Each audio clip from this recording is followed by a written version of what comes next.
या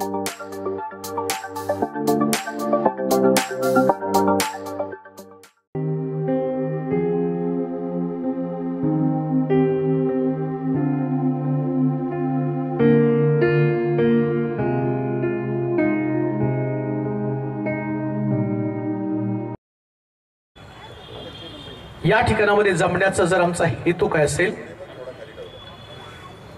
तर प्रभूची ओळख अधिक मोठ्या प्रमाणामध्ये आम्हाला होणं गरजेचं आहे।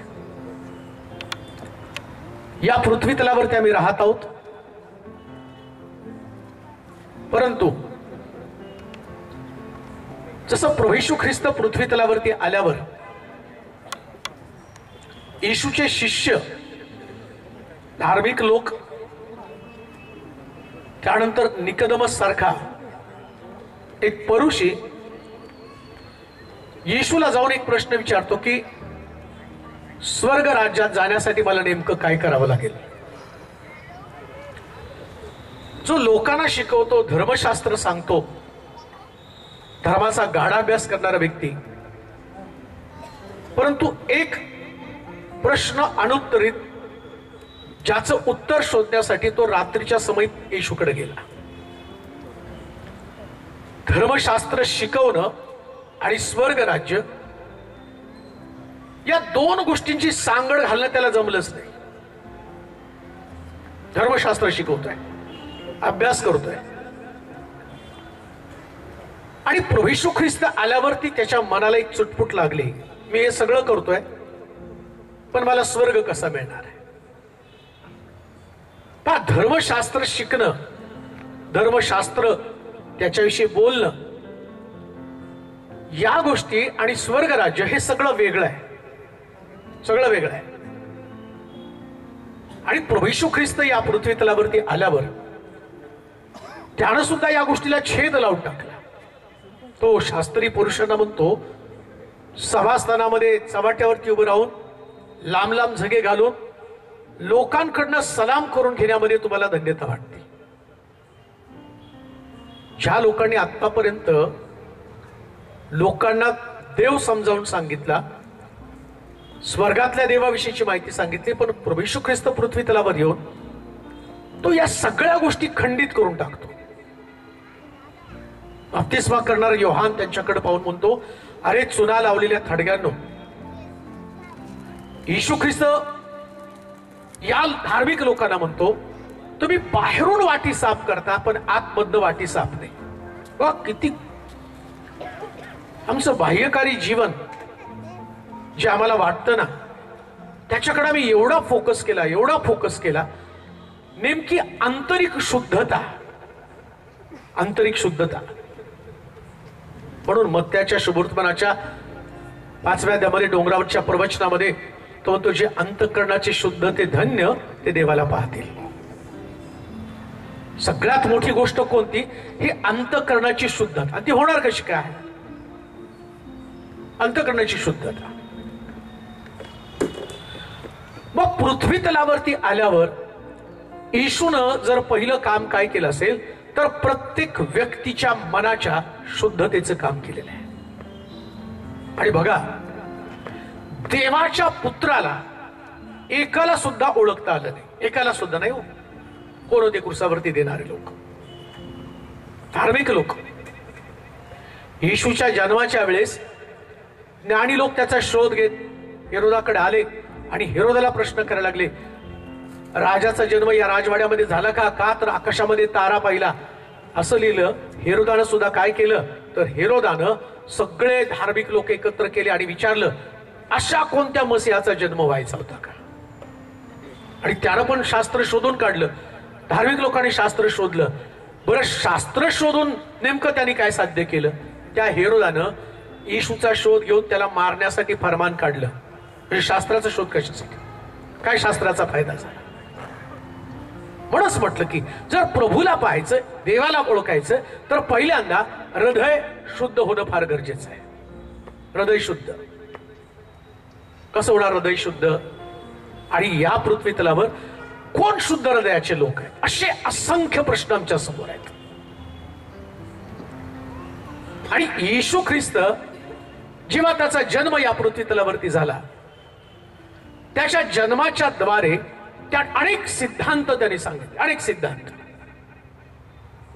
तसं आम्ही पाहतो की जन्माच्या वेळेस पुष्कळ लोकांनी मरियेनं ज्यास दार वाजवलं, योसेफानं जाऊन दार वाजवलं की येशूला जन्म घेण्यासाठी जागा द्या.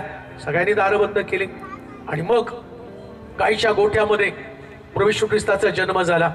त्यानं दाखवून दिलं. प्रकटीकरणाच्या पुस्तकात म्हटलं नाही, पहा मी द्वाराशिवाय द्वार ठोकीत आहे, जो कोणी माझी वाणी ऐकतो मी आतमध्ये येईल आणि त्याच्यावर जेवण करेल, भोजन करेल. येशूचा जन्म त्यावेळेस झाला, तेव्हा दार ठोकवलं, कोणी उघडलं नाही. आता प्रकटीकरणाच्या पुस्तकामध्ये तो तेच म्हणत आहे, पहा मी द्वाराशिवाय दार ठोकीत आहे, जो कोणी माझी वाणी ऐकेल मी आतमध्ये येईल. त्याला आतमध्ये यायचंय. मुळामध्ये प्रभू येशू ख्रिस्त जो देव आहे, या देवाला अंतःकरणामध्ये आतमध्ये येण्यासाठी उत्सुकता आहे, आतमध्ये. आणि आत आल्याशिवाय बाहेरचं जीवन बदललं जात नाही बरं का. एखाद्या व्यक्तीला जर त्याच्यामध्ये येशूचा प्रवेश झाला किंवा येशूला त्याच्यामध्ये जन्म घेतला तर पहिल्यांदा तो आतमध्ये येतो आणि आतलं सगळं बाहेर काढतो. जसं आम्ही पाहतो काना गावामध्ये द्राक्षरस संपल्यावरती काही लोक मरियेकडे गेले आणि त्याला सांगितले की सांग प्रभूला द्राक्षरस संपलेला. येशूकडे त्या लोकांना घेऊन जाते. त्यास येशू पहिला प्रश्न करतो, बाई तुझा माझा काय संबंध आहे, याच्याशी तुझा माझा काही संबंध नाही, माझी वेळ अजून आली नाही. बघा, ज्या मरियेनं येशूला जन्म दिला तो तिच्याशी संबंध ठेवत नाही. जिने जन्म दिलेला आहे तिच्याशी संबंध ठेवत नाही. तो विचार करा, जन्म देत्या आईला तो बाई म्हणतो आणि बाई याच्याशी तुझा माझा काही संबंध नाही. आम्ही कुठल्या पद्धतीनं येशूशी संबंध लावू शकतो. म्हणतो म्हटला तू माझ्या नावाने भूतं काढली, संदेश दिला, रोगी बरे केले, मला प्रभूजी प्रभूजी म्हटला. तो म्हणतो मी तुम्हाला ओळखत नाही, संबंधच नाही तुमच्याशी माझा. मरीशी संबंध नाही, भूतं काढतात, रोगी बरे करतात, त्यांच्याशी संबंध नाही. प्रभूजी प्रभूजी म्हणतो, प्रार्थना करतात, त्यांच्याशी संबंध नाही. मग संबंध आहे कोणाचा? कोणाशी संबंध आहे? लक्षात घ्या. किती भारी प्रीचिंग आज रात्री या पुलपीट वरून जरी मी केलं आणि तुम्ही ऐकत बसला, ऐकण्यानं संबंध प्रस्थापित होणार नाही आणि मी बोलल्यानं पण संबंध प्रस्थापित होणार नाही. रिलेशन मेंटेन करणं किंवा मला स्वर्ग राज्य मिळावं याच्यासाठी पहिल्यांदा माझं हृदय रिपेअर होणं गरजेचं आहे. अंतःकरण रिपेअर होणं फार गरजेचं आहे. आणि लक्षात ठेवा, पृथ्वी तलावर राहत असताना तुम्ही किती वर्ष चर्चला गेलं, किती वर्ष दानधर्म केला आणि किती बायबल वाचलं, याच्यावर तुम्हाला शून्य किंमत असणार आहे. शून्य किंमत. नीट ऐका बरं का, शून्य किंमत.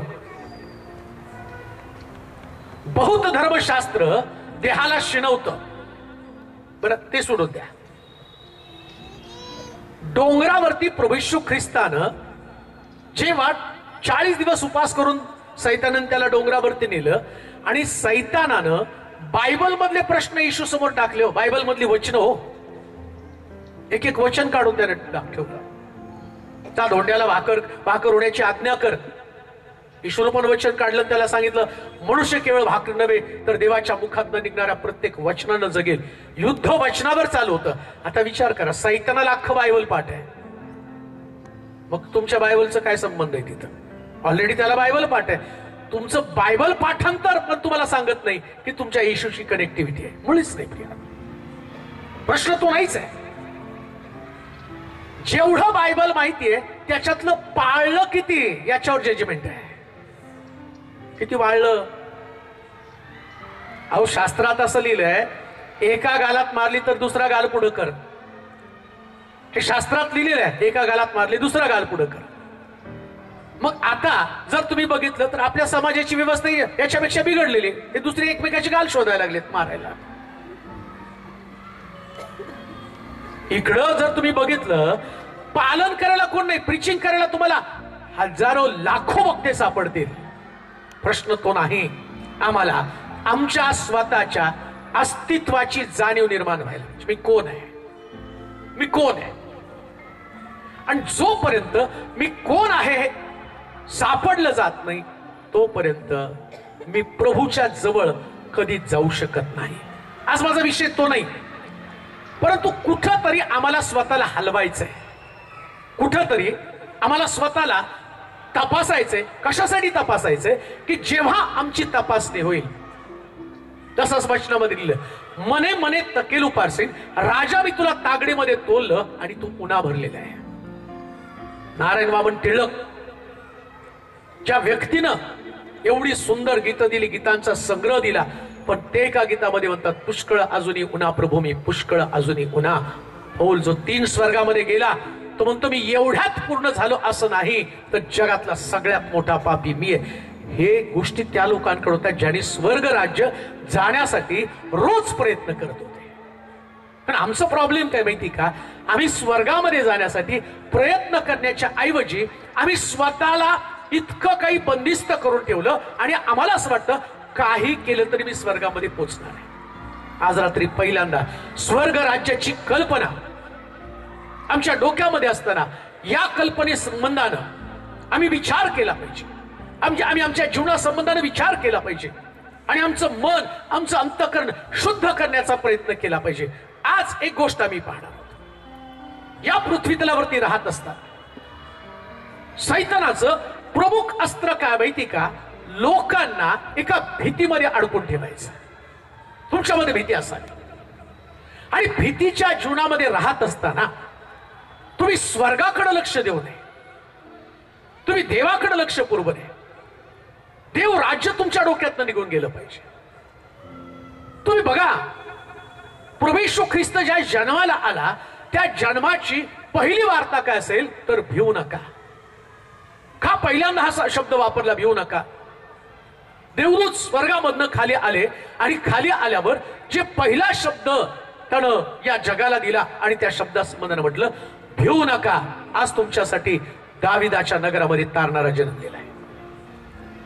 म्हणजे त्याला माहिती आहे जगाला जर तारण कळलं पाहिजे, स्वर्ग राज्य कळलं पाहिजे, तर त्याच्यासाठी पहिल्यांदा माणसामधली भीती निघून गेली पाहिजे.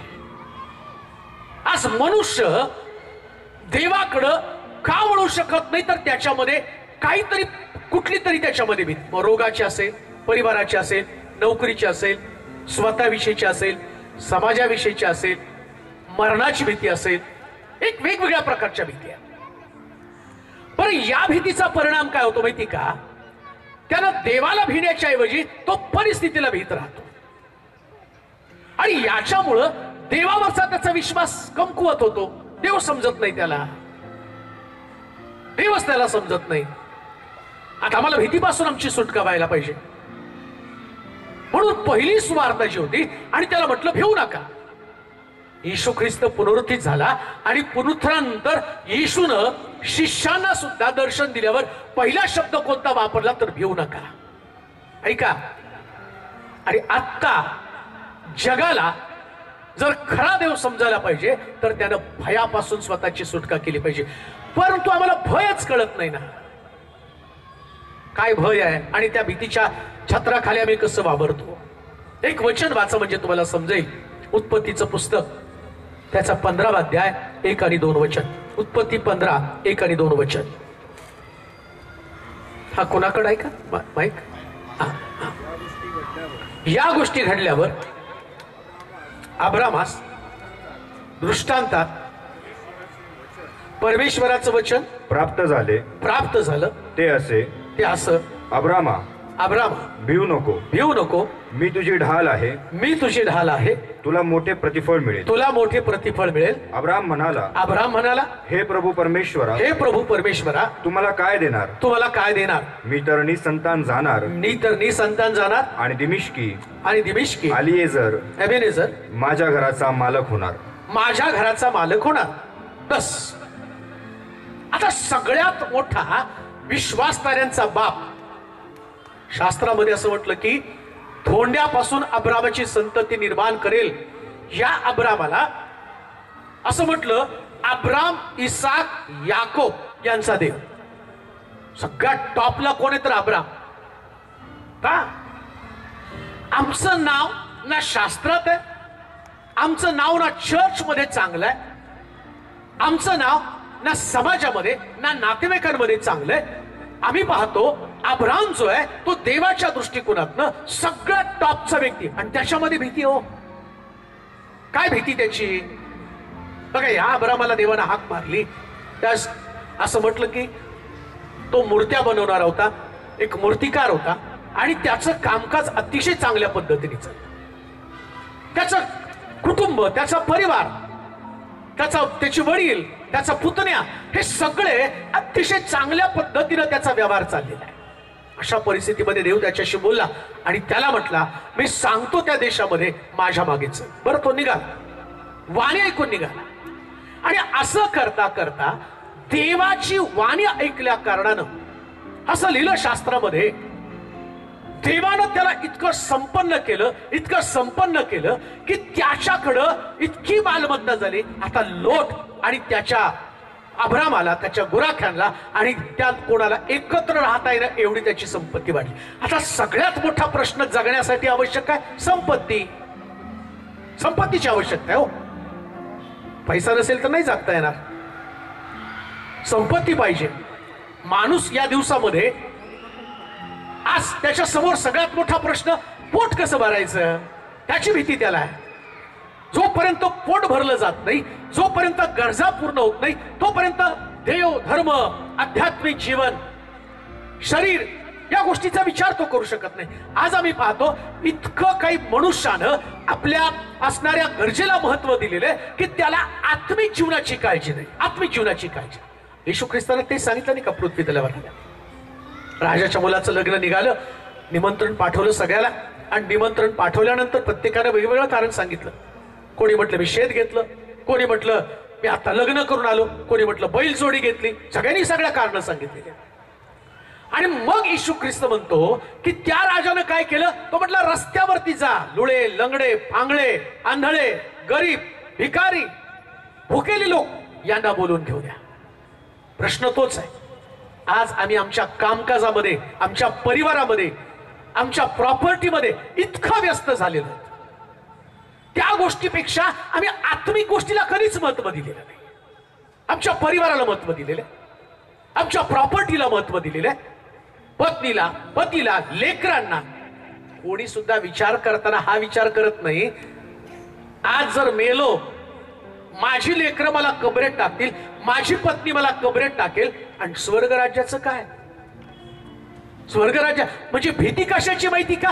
भीती फक्त मला या पृथ्वी तलावर राहत असताना जगण्यासाठी गोष्टी मिळतील का, बैल मिळेल का, शेत मिळेल का, पत्नी मिळेल का, लेकरं मिळतील का.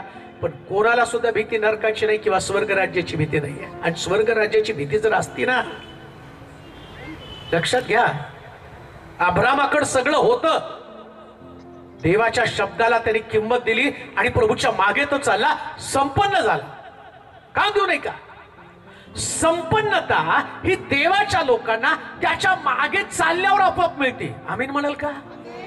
आपोआप येते. हो, मी तुमच्या समोर उभा आहे ना आज. ज्या दिवशी मी सेवेला सुरुवात केली 97 सालामध्ये, आणि सेवेला सुरुवात केल्यानंतर माझ्या खिशामध्ये 1.5 दमडी नव्हती. 1.5 दमडी. चहाचा कप कोणी देत नव्हतं. चहाचा कप, घालायला कपडे नव्हते, चालवायला सायकल नव्हती. 20-20 किलोमीटर चालत चालत फिरायचो. तर देवाने हाक मारले, त्याच्या मागे निघालो. कपडे नव्हते, रस्त्यावरचे भूकंपाचे कपडे 20 रुपये 30 रुपयाला मिळत होते, ते कपडे घालत होतो आणि सेवा करत होतो. कंपनीमध्ये कामाला होतो, त्यास पगार 500 रुपये महिना. त्या परिस्थितीमध्ये मी काम केलं. मग काय, देवाने हाक मारली म्हणून गरिबी तशीच राहिली का? मला तुम्हाला सांगू द्या, देवानं जे द्यायचं त्याच्या गौरवानं मला दिलेलं आहे. गौरवानं दिलं, गौरवानं दिलं. प्रश्न जगण्याचा नाहीये, तुम्ही कसं जगता आणि जगण्यासाठी तुम्हाला आवश्यक गोष्टी कोणत्या आहेत. शास्त्रात असं लिहिलं, तो आपल्या प्रियजनात जे काही लागतं ते झोपेत पुरवतो. प्रश्न जगण्याचा नाहीये, प्रश्न देवामध्ये टिकवण्याचा आहे. प्रश्न खरं जगण्याचा. तुमच्याकडे काय नाही हा प्रश्न. अहो त्या अब्रामाला देवानी त्याला भीती वाटली. कसली भीती वाटली? तेव्हा तुम्हाला संपन्न केलं. ऐका, आज रात्री तुमच्याकडे काही नाही याची भीती बाळगू नका. देव तो म्हणतो रानामधल्या गवताकडे पहा. त्या गवताला तुम्ही पाहिल्यावर तुम्हाला कळेल शल्मोनापेक्षा सुंदर साज प्रभूने त्याला चढवला. तो म्हणतो अरे रानातल्या गवताला जर मी एवढं देतो, तुम्ही तर माझ्या पुत्राच्या रक्ताच्या द्वारे खंडून घेतलेले लोक आहात, तुम्हाला किती विशेष प्रकारे मी देतो. हा प्रश्न नाहीच आहे आमच्यासाठी. आम्ही कसं जगावं हा प्रश्न नाही, आम्ही कसं प्रभूमध्ये टिकावं हा प्रश्न आहे. कसं प्रभूमध्ये टिकावं? अन्न वस्त्र निवारा. प्रभू काय सुंदर सांगतो, अरे आकाशातल्या पाखरांकडे पहा, पेरीत नाही कातीत पण. एका चिमणीला बीपी नाही, एका चिमणीला शुगर नाही, एका चिमणीला टेन्शन नाही. आणि इकडे बघा आपले 12 महिने 17 काळ डोक्याला हात लावून त्यांच्या डोक्यामध्ये टेन्शन आहे. कसं व्हायचंय? आणि बिलिव्हर्स बर का, काय तर बिलिव्हर्स. आणि सगळ्यात जास्त रोग बिलिव्हर्सला, सगळ्यात जास्त समस्या बिलिव्हर्सला, आणि सगळ्यात जास्त भविष्याची चिंता बिलिव्हर्सला. अरे सोडून द्या, प्रभूच्या हाती जीवन द्या. प्रभू गौरवानं तुमची गरज भागवणार. आणि जगताना एक गोष्ट लक्षात ठेवायचं, जी योग्य ते प्रभू मला देणार, त्या गोष्टीचं मोह नाही करायचं. प्रभू मला हे दे. अब्रामाने नाही म्हटलं देवा मला सोनं रूप दे. लक्षात घ्या, तुम्ही देवाच्या मागे चालताना देव जे त्याच्या मागे चालतात त्याला सर्वोत्तम ते दिल्याशिवाय राहत नाही. सर्वोत्तम बर का. देवाला सोने से कम नाही, गुम गया तो गम नाही, बेंटेक्स द्यायला आवडत नाही. त्याला 100% प्युअर तुम्हाला देव द्यायला आवडतं. का? कारण तुमचा देव प्युअर देव आहे. हो, प्युअर देव आहे. कशाची भीती? अब्रामाची भीती. प्रभू सगळं दिलंय, आता मी मरणार आणि माझा चाकर खाणार. पुन्हा मी तुम्हाला सांगतो, बघा काय भीती होती आधी भीती होती पैसा मिळायला पाहिजे. देवाने दिला, का देऊ नाही का? देवाचे लोक हे नेहमी समृद्धच असतात. जोरात आम्ही घेऊ द्या, समृद्धच. मग तुम्ही म्हणाल पाळक साहेब, आपल्याकडं आपल्या समाजामध्ये, तुमच्या नाशिक मधली परिस्थिती काय माहित नाही, पण आमच्या सोलापूरमध्ये पेंटर आणि कार्पेंटर जास्त आहे. आणि त्याला विचारलं ना, का पेंटर आणि कार्पेंटर? अहो येशू कार्पेंटर होता, सुताराचा पोरगा. येशू कार्पेंटर होता, पण अब्राम सोनं रुपयानं संपन्न होता. का हो? काय फरक आहे अब्राम मध्ये आणि येशू मध्ये? असं लिहिलंय शास्त्रामध्ये, आम्ही धनवान होण्यासाठी तो निर्धन झाला. गाईच्या गोठ्यामध्ये जन्म घेण्याचा उद्देश त्याचा काय होता? की त्याचं भाग्य उजळावं. येशूचा जन्म तिथं झालेला. जिथं येशूचा जन्म होतो ना, त्याच्या जन्मानं सगळी परिस्थिती बदलली जाते. तुम्हाला माहिती का? येशूचा जन्म होण्यामाग धारणा, मी तर असं म्हणेल, जर तुमच्या परिवारामध्ये येशूचा जन्म झाला, तुमचा परिवार हा कधीच दरिद्री असू शकणार नाही. आणि दरिद्री जर आम्ही असतो ना, याचं कारण देवाचं वचन आम्हाला समजलंच नाही. पण ज्याला देवाचं वचन समजलं, त्याची परिस्थिती देव वचनानुसार बदलत असतो. अडवल्याच्या पुस्तकामध्ये लिहिलं, यात लिहिलेले वचन तू पाळशील तर आशीर्वाद तुझ्या मागे धावत येतील. नगरात आशीर्वादित, शेतीवाडीत आशीर्वादित, सगळीकडे तो आशीर्वाद येतो. प्रॉब्लेम ती नाही. कोणती भीती आहे? तर तो वाचा बरं वचन ते परत एकदा. दुसरं तेच वचन, उत्पत्तीचं पुस्तक 15वा अध्याय. या गोष्टी घडल्यावर अब्रामास दृष्टांतात परमेश्वराचे वचन प्राप्त झाले. अब्रामास दृष्टांतात परमेश्वराचे वचन प्राप्त झालं. ते असं, अब्रामा भिवू नको, मी तुझी ढाल आहे, तुला मोठे प्रतिफळ मिळेल. अब्राम म्हणाला, हे प्रभू परमेश्वरा, तुम्हाला काय देणार? मी तर निसंतान जाणार आणि दिमिश्की अलिएझर माझ्या घराचा मालक होणार. माझ्या घराचा.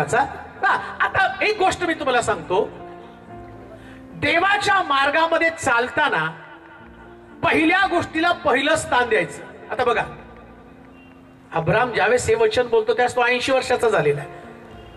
आणि अब्रामानं देवाच्या मागे चालत असताना पहिल्यांदा धन संपत्ती सगळं काही मिळवलं. सगळं मिळवल्यावर मग त्याच्या डोक्यात मुलगा, प्रश्न काय आला, आता मला मुलगा पाहिजे. आमचे लोक लग्न झालं ना 2 वर्षात पाळकासमोर उभं राहतात. काम नाही, धंदा नाही, कमवायची अक्कल नाही, आणि ते आईवडील, आमचा मुलगा आहे, ही माझी सोन आहे, 2 वर्ष झालेत लग्न होऊन, आणि यांना लेकरू होऊन प्रार्थना करा. खायला काय घालता? दुपट आणायची तरी ताकद आहे. अब्राम हुशार आहे. त्याला माहिती पहिले माझ्या लेकरासाठी काय आवश्यक आहे ते देवाकडे मागेल. आणि संपत्ती जमा केली. संपत्ती जमा केल्यावर ऐका, ज्या पोझिशनला तो आला त्याचं डेअरिंग बघा हो. जेव्हा तो परमेश्वराशी बोलत होता ना, त्या सारा तिचं गर्भाशय बंद झालेलं आहे. तिचं गर्भाशय बंद आहे. तिची कातडी थिजून गेली. तिची हाडं आता कातडीला जडवून गेलेली आहेत. म्हातारी झालेली सारा आहे. पण त्यानं भीतीला बाजूला काढलं आणि परमेश्वराला उगाच भीत भीत प्रश्न केला. माझा एक संदेश आहे, तुम्ही ऐका. डर को डराना है. 100% ऐका. डर को डराना है. अब्रामानं आपल्यामध्ये असणाऱ्या भीतीचा सामना करताना त्यानं काय केलं, तर त्या भीतीला भीती दाखवली. कशी भीती दाखवली? 180 वर्षाचा अब्राम देवासमोर जाऊन म्हणतो, प्रभूजी सगळी संपत्ती तुम्हाला दिली, पण वारस दुसरा होणार आहे ना. लक्षात ठेवा, मला कधी कधी प्रश्न पडतो, देव स्वर्गामध्ये बसून नेमकं काय करतो? इस्रायलाच्या रक्षकाला आणि बघा, जे जागे राहतात ना ते सारखं काय ना तरी खुटफुट करत असतात. पण देव पण स्वर्गामध्ये बसून खुटफुटच करतो ना. कारण असं लिहिलं की तो म्हटलं की त्यानं आपल्या प्रतिरूपाचा मनुष्य निर्माण केला. आणि ज्या दिवशी सैतानानं हवेला फळ दिलं, तो काय म्हटलं माहिती का, तू हे फळ खाशील तर देवासारखं तू बनशील. फळाची ताकद आहे, तू देवासारखा. म्हणजे जसं तुम्ही पृथ्वी तलावरती आहात ना, देव तुमच्यासारख्या स्वभावाचा आहे. देव तसंच करत आहे. आता देव स्वर्गामध्ये बसला आणि त्यानं खुटफुट करायला सुरुवात केली. काय खुटफुट केली? अब्रामाची भेट घेतली. अब्रामाला अब्राम देवाला, प्रभू मी आता म्हातारा झालो, माझी संपत्ती दुसऱ्याच्या नावावर. म्हटलं काय हरकत आहे, तुला संतती पाहिजे ना, तुझ्या संपत्तीसाठी संतती पाहिजे, चल मी तुला देऊन टाकलं. आता बघा, देव देताना त्याची बायको सारा इतकी दाराच्या पाठीमागे बसून खुदकन हसली. स्त्रियांना पहिल्यापासून हा प्रॉब्लेम आहे बरं का. बागेत मी तोच गोंधळ, खाऊ नको म्हटलं तरी खाल्लंच. बरं नुसतं खाल्लं नाही, बैलाला पण खायला घातलं नाही का, म्हणतात लोक नाही का. लग्न झाल्यावर नंदी बैल सारा घेऊन आली, हवा घेऊन आली. खाता काय, गुबू खाऊन मोकळं, आणि वर देवाला दोष द्यायला मोकळा. मी कुठं खाल्लं? तू नसती दिले तर मी नसतं खाल्लं ना. तू बनवून, मी मागितली नव्हती तुला हवा, तू स्वतःहून मला हवा दिलेली आहे. मी तर चांगलं जनावर चारत होतो ना, फळं खात होतो, फुलझाडं खात. सांगण्याचं तात्पर्य, जेव्हा जेव्हा अजून बरं, आता मी बहिणींना बोललो, पण एक गोष्ट ध्यानात ठेवा, पुनरुत्थानाची पहिली घोषणा स्त्रियांनीच केलेली आहे. अजून एक गोष्ट मला सांगतो, तुमच्यासाठी एनर्जी चूक त्यावेळेस झाली, पण तुम्ही एवढी भारी चूक भरून काढली ना. आज मीटिंगला पण बघा, जेंट्स कमी लेडी जास्त आहे का. एकदा सत्य कळालं ना, तर त्याची घोषणा करण्यासाठी त्यांच्यासारखं सामर्थ्य जगामध्ये दुसऱ्याकडे कोणाकडे नाही. आणि म्हणून पहिली जबाबदारी पण कोणी दिली, कोणाला दिली? प्रभू येशू ख्रिस्तानं मरियेला दिली. जाऊन सांग, कोणाला? पेत्रला सांग, मी पहिल्यांदा उठलेलो आहे. सारा हसली. साराच्या अंतःकरणाची अवस्था तुम्ही बघितलं तर तिने शंका कुशंका धारण केली. आता ऐका, देव अब्रामाला सांगतो, भिवू नको, तुझं प्रतिफळ मोठं आहे. नीट ऐका, आज रात्री जर तुम्हाला तुमच्यातली भीती तुम्ही काढली, तर सगळ्यात नाशिकर हो, सगळ्यात मोठं प्रतिफळ तुम्हाला असणार आहे. बक्षीस. कशाचीच भीती बाळगू नका. करिअरची नको, कुटुंबाची नको, आजारपणाची नको, भविष्याची नको, कशाचीच भीती बाळगू नका. का? कारण तुमच्या भविष्यापेक्षा, तुमच्या आजारापेक्षा तुमचा देव मोठा आहे. आणि म्हणून जर प्रतिफळ तुम्हाला आवश्यक आहे, भिवू नका. म्हणून दावीद म्हणतो, मृत्यू छायेच्या दरीतून जात असलो तरी मी अरिष्टास, माहिती हो सगळ्याला, सगळं माहिती आम्हाला, मृत्यू छायेच्या दरीतून जात असलो तरी. पण कब्रस्तानच्या जवळ जाताना मटणाच्या कालवनात पिशवीमध्ये कोळशे घालून, मीठ घालून जाताना, त्याच्या पलीकडे जाऊन इतर वेळी कधी येशू रक्त जय म्हणणार नाही, पण कब्रस्तानच्या जवळ जाताना येशू रक्त जय, येशू रक्त जय, येशू रक्त जय. सैतान कुठे आहे? कुठे आहे? सगळेच बाजूला बघायला. कारण आमचा प्रॉब्लेम काय माहिती का, नेहमी आम्ही एकमेकांमध्ये, पाळक साहेब माझ्या नवऱ्यात सैतान घुसला, पाळक नवरा येतो आणि पाळक बायकोत सैतान घुसला, हो फार ती भांडण करा. अहो सैतान तिथं नाही, तुमचं झगडणं रक्त मांसाबरोबर नाही, तुमच्यामध्ये तो नाही, सत्ता, अधिकार व आकाशातला दुरात्म समूह. आज तुमच्यामध्ये भीती असू देऊ नका. तो लुसिफर इथं नाही, तो तिथं आहे. आणि करतो काय तो? फक्त विचारांचं नियंत्रण, फक्त विचार. जेव्हा तुमच्यामध्ये भीती निर्माण होती तेव्हा तुमच्या विचारांना तो कंट्रोल करतो. भीती तुमच्यामध्ये निर्माण व्हायला. कशाची भीती? जसं सारेमध्ये भीती निर्माण झाली, माझं गर्भाशय आता कोण परत रिपेअर करेल? कसं पॉसिबल आहे? कोण म्हणतो माझं गर्भाशय आता दुरुस्त होणार नाही? कोण म्हणतं मला लेकरू होईल? आज रात्री गोष्ट मी तुम्हाला सांगतो, जी गोष्ट तुमच्याकडे नाही, तुमचा देव निर्माता आहे आणि ती गोष्ट तुमच्यामध्ये निर्माण करण्यासाठी तो समर्थ आहे. तुमच्यामध्ये निर्माण करण्यासाठी तो समर्थ आहे. मला मागच्या दिवसामध्ये एक बहीण वारंवार कॉल करत होती आणि सांगत होती की पाळक साहेब माझ्यासाठी प्रेयर करा. माझं वय 45 वर्ष आहे आणि लग्न होऊन 20व्या वर्षी माझं लग्न झालं. आज मी 45 वर्षाची आहे. 25 वर्ष गेली, मला लेकरू नाहीये.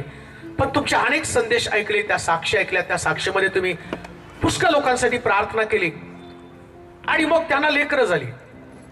माझा पण विश्वास आहे, जर सारेला देवानं म्हातारी झाल्यावर 80 वर्ष क्रॉस केल्यावर देवानं त्याला लेकरू दिलं, प्रभू मला पण लेकरू देईल. तुम्ही माझ्यासाठी प्रार्थना करा. काय स्ट्रॉंग फेथ आहे. तिने डॉक्टरच्या शब्दाकडे नाही. डॉक्टर तुम्हाला सांग 35 नंतर गर्भधारण होणं फार कठीण आहे, होणारच नाही तुम्हाला. आणि मग आम्ही त्याच्यावर विश्वास ठेवतो, त्याच्यावर विचार करतो. बरं आम्ही चर्चला जाणारे लोक आहेत आणि आम्ही विचार काय करतो, नाही आता ते घडू शकत नाही. पण त्या बाईने विश्वास ठेवला. ती म्हटली मला होणार, तुम्ही प्रेयर करा. आणि प्रेयर केली. त्यानंतर मागच्या काही दिवसामध्ये तिचा मला मेसेज आला. तिने सांगितलं पाळक साहेब एक नाही देवानं 2 लेकरं दिली. आहात कुठं तुम्ही?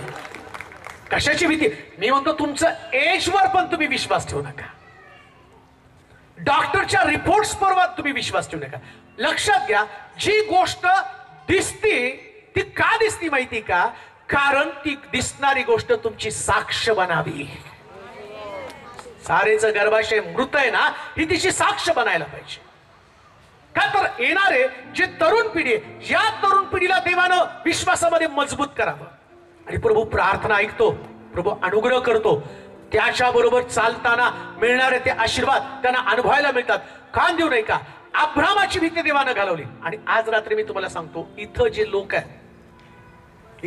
आहेत, यातले कित्येक लोक जेव्हा घरी जातील, तुम्ही ज्या गोष्टीसाठी प्रयत्न करून इथं आला, पण मी तुम्हाला सांगतो जाताना पुन्हा तुम्ही घरी पोहोचण्याच्या अगोदर तुमचे आशीर्वाद तुमच्या घरी पोहोचलेले असतील का?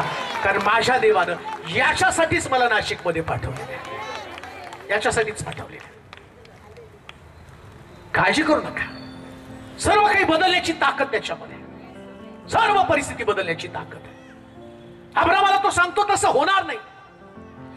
तुम्ही ज्याची भीती बाळगता, इब्री लोकांचं पत्र 13 अध्याय 6 वचन वाचा बरं. इब्री लोकांचं पत्र 13 अध्याय 6 वचन. इब्री 13:6. म्हणून आपण धैर्याने म्हणतो, म्हणून आपण धैर्याने म्हणतो, प्रभू मला सहाय्य करणार आहे, प्रभू मला सहाय्य करणार आहे, मी भिणार नाही, मी भिणार नाही. मनुष्य माझे काय करणार. काय म्हणायचं सगळ्यांनी म्हणा. नाही नाही नाही, ते सगळं कोण सहाय्य करणार. बायबल वाचा. म्हणून आपण धैर्याने म्हणतो, म्हणून आपण कशाने म्हणू. धैर्याने म्हणजे काय हो नेमकं. नाही नाही, मनापासून नाही, न घाबरता. डेअरिंग. आता डेअरिंग कसं असतं मी सांगतो बघा.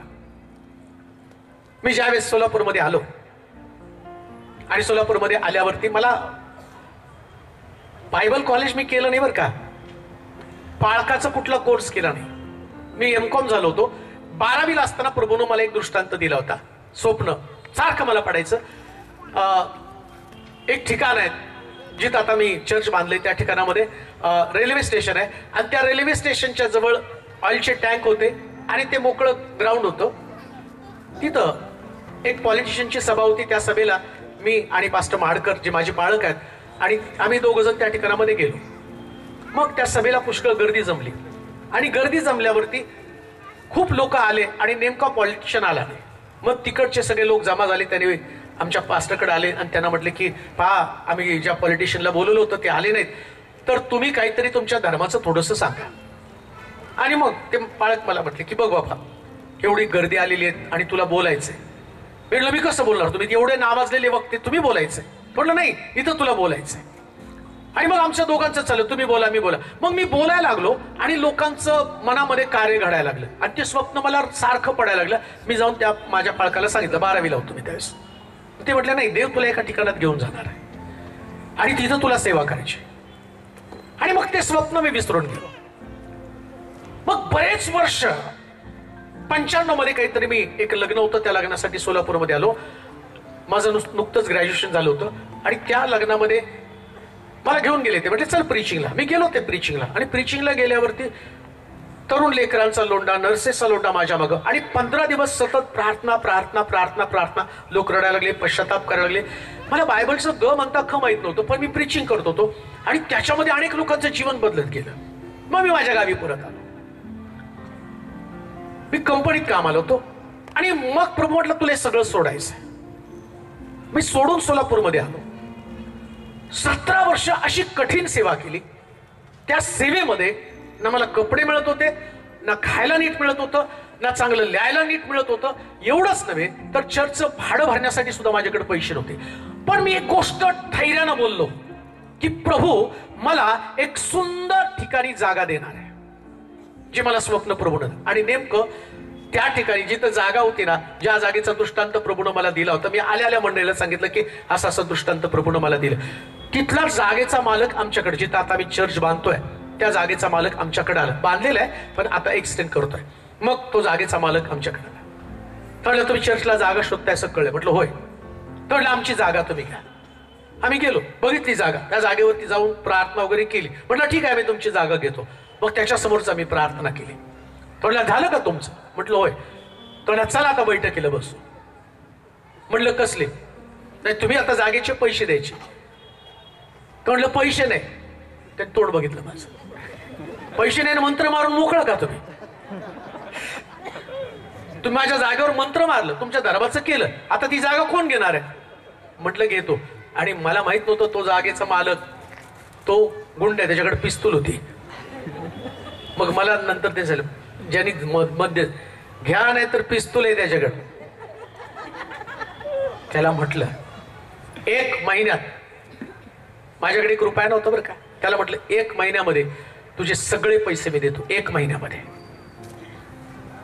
पैसे काय नाही, लोक गरीब आहेत, पण धैर्य आहे, डेअरिंग आहे. कोणतं डेअरिंग, काय शब्द वापरला तो, काय वचन आहे वाचा बरं. म्हणून आपण धैर्याने म्हणतो. काय म्हणतो. प्रभू मला सहाय्य करणार आहे. कोण सहाय्य करणार. लोक माझं सहाय्य करणार नाही, देव माझं सहाय्य करणार. मी लोकांकडे पाहिलं त्यास मला कळलं की लोक गरीब आहेत. समोरचा व्यक्ती ज्याच्या समोर ज्याच्या जागेवरती मी थांबलो तो व्यक्ती जर त्याची जागा मी खरेदी केली नाही तर तो व्यक्ती आता मला सोडणार नाही. पण मी धैर्यानं म्हटलो माझा प्रभू मला सहाय्य करेल. देवाचे प्रिय लोको, आज तुमच्या समोर एक वक्ता म्हणून उभं राहतो. याचं कारण काय? 1 महिन्यामध्ये प्रभूनं जागेच्या पैशाची तरतूद केली आणि त्याला दाखवून दिलं मी याचा देव आहे, मी याचा देव आहे. आज रात्री धैर्यानं म्हणा माझी गरज भागवण्यासाठी स्वर्गातला देव समर्थ आहे. हे प्रॅक्टिकल आहे, हे प्रॅक्टिकल आहे. जेव्हा तुम्ही तुमच्या मुखानं कबूल करता प्रभू मला देणार आहे. लक्षात ठेवा, देव डेअरिंगबाज लोकांच्या शोधात आहे, मेळमेळीत लोकांचं नाही. बघ आमच्याकडे कसं असतं माहिती आहे, तेव्हा तुझ्या इच्छेप्रमाणे मला काय असेल द्यायचं ते दे. याचं कारण काय? मुळात आपल्याला गॅरंटी नसते मी त्या लायकीचे आहेत का नाही, देव दिल का नाही म्हणून. आणि देव अशा लोकांच्या शोधात असतो, जसं दावीद म्हणतो गल्ल्याथाला पाहून परमेश्वराच्या नावाने मी तुझ्यावरती चाल करून जातो. हे गल्ल्याथा, आज परमेश्वर माझं सहाय्य करेल आणि तुझं धड आकाशातल्या पाखरांना मी देईल. हे डेअरिंग आहे, हे धैर्य आहे तुमच्याकडे.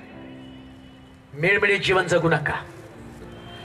आज रात्री जी गोष्ट तुमच्याकडे नाही, धैर्यानं बोला माझा देव मला देण्यासाठी समर्थ आहे. कोणी तुम्हाला देणार नाही, पण देव तुम्हाला देणार आहे. देव तुम्हाला देणार आहे. तुमचा दाता हा सृष्टीचा निर्माण करताय प्रियानो.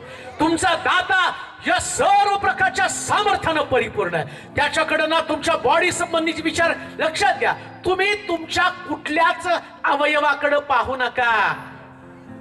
लाजर आजारी पडल्यावर येशू म्हटला, निरोप दिला त्याच्या बहिणी, तुझा मित्र आजारी आहे.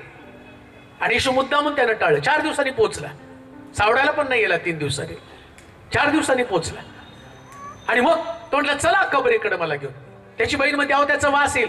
हे तर तुला दाखवायचंय ना, हेच तुला दाखवायचंय. तुम्ही मसाला भरून ठेवला, त्याचे डोळे काढले, त्याची किडनी काढली, त्याचं लिव्हर. आता त्यावेळेस मयत काय आपल्या लोकांसारखे नाही. आपल्याकडे मयत करताना काय कौतुक, जन्मभर थंड पाण्याने आंघोळ, पण मेल्यावर गरम पाण्याने आंघोळ.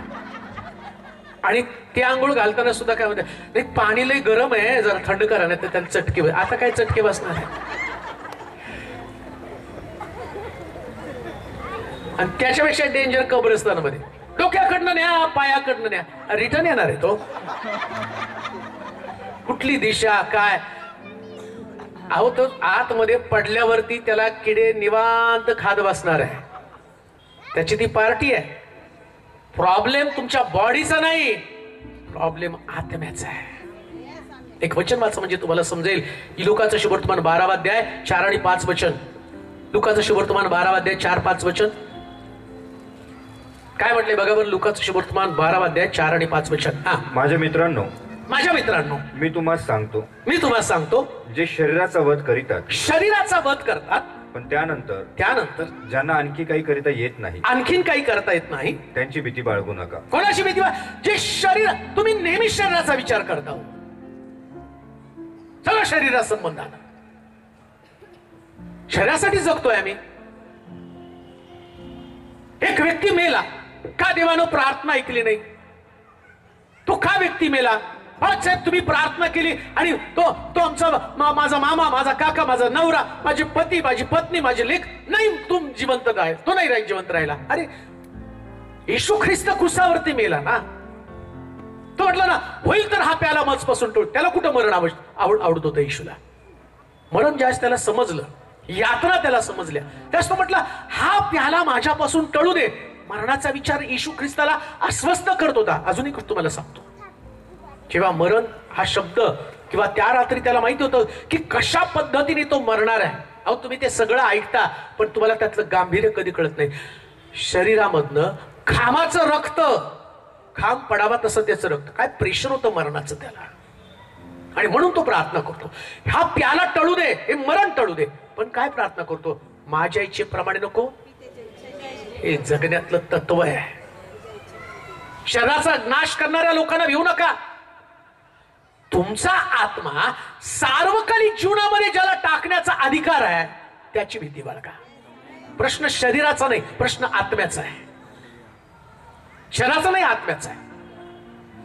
म्हणून याचा विचार नाही करत बसायचा. तुम्हाला माहिती का, इथं तुमच्याकडे येण्याच्या अगोदर 8 दिवसापूर्वी बरोबर मीटिंगची तारीख डिक्लेअर झाली आणि तसं मला ती नागिन झाली आणि अजूनही ती आहे बरं काही, ती काही गेली नाही, बसली ती, त्रास होतोय. आणि मग मला कपडे घालता येत नव्हते, असं म्हणतात 20-21 दिवस जात नाही ती. मग आमची आई म्हटली की बाबा नाशिकवाल्याला सांग मीटिंग कॅन्सल झाली. मी म्हटलं ते दगड घेऊन सोलापूरला येतील, कारण त्याने किती मेहनत घेतली, काय काय करत आहे ते मला माहिती. त्याला तू जिवंत राहिला तर तू सभा घेशील, तूच मेला तर कसं काय. प्रश्न शरीराचा नाही, प्रश्न आत्म्याचा आहे. आणि पौल म्हणतो देह अशक्त आहे. आता तुम्ही सांगा मला नागिन झाली का? तुम्हाला दिसतंय का मला नागिन झालेली? अहो देहाचा काय विचार करायचा आहे, आत्म्याचा विचार करायचा आहे. जेव्हा पवित्र आत्म्याची अग्नी तुमच्यामध्ये असते ती तुमच्या देहावरती मात करते प्रिया. म्हणून भीती नाही बाळगायची कशाची. प्रश्न तुमच्या देहामध्ये असणारे प्रश्न तुम्हाला भीती घालतात. सगळे प्रश्न तुम्हाला भीती घालतात. तुम्हाला आजार पण भीती घालतात. कोणी सांगतं, डॉक्टर सांगतात आजपासून सगळं अमकं तमकं बंद, शुगर झाली अमकं तमकं बंद, बीपी झालं अमकं तमकं बंद. मग कधी कधी प्रश्न पडतो खायचंच नाही तर जगायचं कशाला, नाही का? मटणाचा जर फॅन असेल आणि त्या डॉक्टरने सांगितलं बीपी आता मटण बंद, तो त्याला खाऊन मरेल, पण त्याला बघून बघून झुरणार नाही, का बिनधास्त. डॉक्टरने सांगितलं तरी तो 1-2 महिने पथ्य पाळतो, नंतर मग तो वाढ बघू पुढच्या पुढे काय तरी. हो एवढं तुम्हाला शरीरासाठी डेअरिंग करता, देवाच्या राज्यामध्ये जर एवढं डेअरिंगने वागाल ना, सार्वकालिक जीवनामध्ये तुमचा प्रवेश होणार आहे. म्हणून शरीराची भीती बाळगू नका. काय खावं, काय प्यावं, काय पांघरावं, काय ल्यावं हा आमचा प्रश्न नाही. आमचा प्रश्न एकच आहे, माझा आत्मा देवाबरोबर स्वर्गात कसा राहील, हे सगळ्यात मोठं भय तुमच्याकडे असलं पाहिजे. तुमच्या बॉडीवरती तुमचा प्रभाव असता का, त्याच्यासाठी जगूच नका हो. आणि आमचं जगणंच त्याच्यासाठी आहे. आमचं जगणं त्याच्यासाठी. मला कुठंतरी एका मीटिंगला गेलो, त्या लोकांनी मला विचारलं पाळक साहेब काय खाता तुम्ही? म्हणलं नाही मी जेवण खातो, साधं खातो. नाही हो, एक वक्त आला त्याला आम्ही घरामध्ये इतक्या सुंदर सगळं जेवण बोलवलं, तो फुगला आणि तो खायलाच तयार नाही. मग दुसऱ्याला तो म्हटलं मैं ऐसा खाना नाही खाता. मग त्याला हॉटेलमध्ये घेऊन गेलो. मग चिकन लॉलीपॉप अमकं तमकं खाल्ल्यावर तो खुश झाला. सांगण्याचं तात्पर्य आम्ही खाण्यासाठी जगत नसतो, आम्ही प्रभूची सेवा करणं याच्यासाठी जगायचं. काय शरीराला आवश्यक आहे त्याच्या मागे लागू नका, आत्म्याला काय आवश्यक आहे त्याच्या मागे लागा. देहाचं चिंतन मरण आहे. जर देहाचं चिंतन करत बसलो तर तुमच्या वाटेला मरण येणार आहे. पण आत्म्याचं चिंतन करत बसाल, नारायण वामन टिळक म्हणून म्हणतात, मिळो वान्ना मिळो आम्हा अन्न पाणी, देवाच्या चिंतनी मग्न आम्ही. बॉडीला मजबूत करू नका, शरीराचे चोचले फिरवत आणि पुरवत बसू नका. तुमच्या शरीराला जे लागतं ते तुमचा आत्मा निषेध करतो, त्याचा आत्मा निषेध करतो. गलतीकाराच्या पत्रामध्ये म्हटलं आत्म्याच्या प्रेरणेने तुम्ही चाला, म्हणजे तुम्ही देह वासना पूर्ण करणार नाही. आणि देहाची कर्म तुरगडे, जार कर्म, अशुद्धपणा, कामातुरपणा, मूर्तीपूजा, चेटके, वैर, कलह, हेवा, दारूबाजी, रंगेलपणा, इतर असंख्य गोष्टी ज्या देहाच्या संदर्भात आहेत. आम्ही या गोष्टी मिळाल्या नाही तरी घाबरतो. आत्म्याचं काय? आत्म्याच्या प्रेरणेने तुम्ही चाला आणि म्हणा आत्म्याच्या द्वारे निष्पन्न होणार पण शांती, प्रीती, आनंद, सहनशीलता, ममता, चांगुलपणा, इंद्रिय देऊन संयमता आणि इतर असंख्य गोष्टी, ज्या गोष्टी आम्हाला आमच्या आत्म्याला बलवान करण्यासाठी वापरल्या पाहिजे. आम्ही त्याचा विचार नाही करत, रागावरती कसा विजय मिळवावा. आम्ही त्याचा विचार करत नाही, द्वेष माझ्या मनातनं कसा बाहेर पडला जावा. मी त्याचा विचार करत नाही, स्नेह संबंध एकमेकांचे कसे निर्माण व्हावे. अजून एक गोष्ट तुम्हाला सांगतो, नीट ऐका. पृथ्वी तलावर जर तुमचं एकमेकाशी पटत नसेल, नीट ऐका, परिवारामध्ये असू द्या, मंडळीमध्ये असू द्या, तुमचं पृथ्वी तलावर एकमेकाशी पटत नसेल, दारू प्या, सिगारेट ओढा, गांजा ओढा, चोरी करा, खून करा, कारण तुम्हाला स्वर्गात प्रवेशच मिळणार नाही. कमीत कमी पृथ्वी तलावर तर जगा. काय सांगतो तुम्हाला, ऐका बरं का. इथं तुम्ही किती पण येऊन तिथं गुडघे टेकले, प्रार्थना केले, उड्या मारल्या आणि एकमेकाशी पटत नाही, तुम्ही स्वर्गात जाऊ शकत नाही हो. म्हणजे पृथ्वी तलावर तुमचं एकमेकाशी पटणं फार गरजेचं आहे. आत्मिक जीवन म्हणजे काय, मी हे म्हणताच का म्हणे. अहो, कधी कधी चर्च मधल्या लोकांची टेंडन्सी काय असते माहिती का, ज्याच्याशी पटत नाही ना त्याच्या खुर्ची जवळून गेलं तर याच्या अंगात वारं घुसतं. हे असलं का ते इथं. आणि काही लोक, मी तर प्रार्थना करतो देवाने याला लवकर मरण द्यावं, तो मरल किंवा काय होईल त्याचं सोड, तुझं स्वर्गातलं तिकीट 100% कॅन्सल झालेलं आहे. काय माहिती का त्याचं कारण तुम्हाला सांगतो मी. अहो, चोराला त्यांनी शेवटच्या क्षणाला म्हटलं आज तू माझ्यावर सुखलोकात असशील. चोराला नाही देतो तो म्हणतो वेश्या आणि कसबीनी यांचा प्रवेश स्वर्गाच्या राज्यात. तुम्ही कुणाला बॅन लावताय हो, कोणाला तुम्ही सांगतात हा येणार नाही, तो नाही येणार नाही. मुळामध्ये आमची मेंटॅलिटी मध्ये म्हणजे भय कुणाचं बाळगायचंय, माणसाचं भय बाळगू नका. ज्याला तुमच्या आत्म्याला सार्वकालिक नरकात किंवा सार्वकालिक जीवनामध्ये टाकण्याचा अधिकार आहे त्याचं तुम्ही भय बाळगा. या पृथ्वी तलावरती राहत असताना एकमेकाशी तुमचे स्नेह संबंध मजबूत असू द्या. आणि काय करायचं माहिती का, सूर्य मावळायच्या आत तुमचा राग काय करायचं, मग कधी जाणार. सूर्य मावळायच्या आता सगळ्यांचीच तोंड बंद. कधी गेलं पाहिजे राग, बोला की जोरात. अहो, आम्ही तो म्हणतो हमारी दुश्मनी पिढियों से चलती आ रही है. यांना लग्नाची पत्रिका नाही, यांना घराचं ओपनिंगचं पत्रिका नाही, याला नाता सुखाचा जाऊ नये, यांना प्रेज द लॉर्ड नाही, यांना सलाम नाही, का तर आमचं पटत नाही. आणि मग संध्याकाळी प्रभू आज रात्री आला तर स्वर्गात न्यायला विसरू नको. झोपताना किती सुंदर प्रार्थना, प्रभू आज रात्री आला तर स्वर्गात न्यायला विसरू नको. कान देऊ नये का. या पृथ्वी तलावर तुम्हाला तुमचं जीवन नीट करणं गरजेचं आहे. आम्ही म्हणाल का. पहिला धडा जर तुम्हाला जीवनातला शिकायचा असेल ना तर पहिल्यांदा तुम्ही एकमेका संबंधानं असणार देवाचं भय तुमच्यात असेल ना तर माणसाविषयीचे तुमचे संबंध तुम्ही नीट करता. माणसाविषयीचे संबंध नीट करा. आणि भीतीपासून सुटण्यासाठी सगळ्यात मोठं अभिवचन ज्याच्यावरती आम्हाला अवलंबून राहावं लागतं किंवा वारंवार आमच्या मनाला त्याची समजूत घालावी लागते, आमची मदत करणार कोणी व्यक्ती नव्हे तर आमची मदत करणारा देव आहे. जेव्हा तुमच्या मनाला या गोष्टी तुम्ही समजावून सांगता, बऱ्याच गोष्टी आम्ही ऐकत असताना शारीरिक जीवन तुमच्या आत्मिक जीवनाची हानी करत असतं. शारीरिक जीवन जितकं तुम्ही शरीरामध्ये जगाल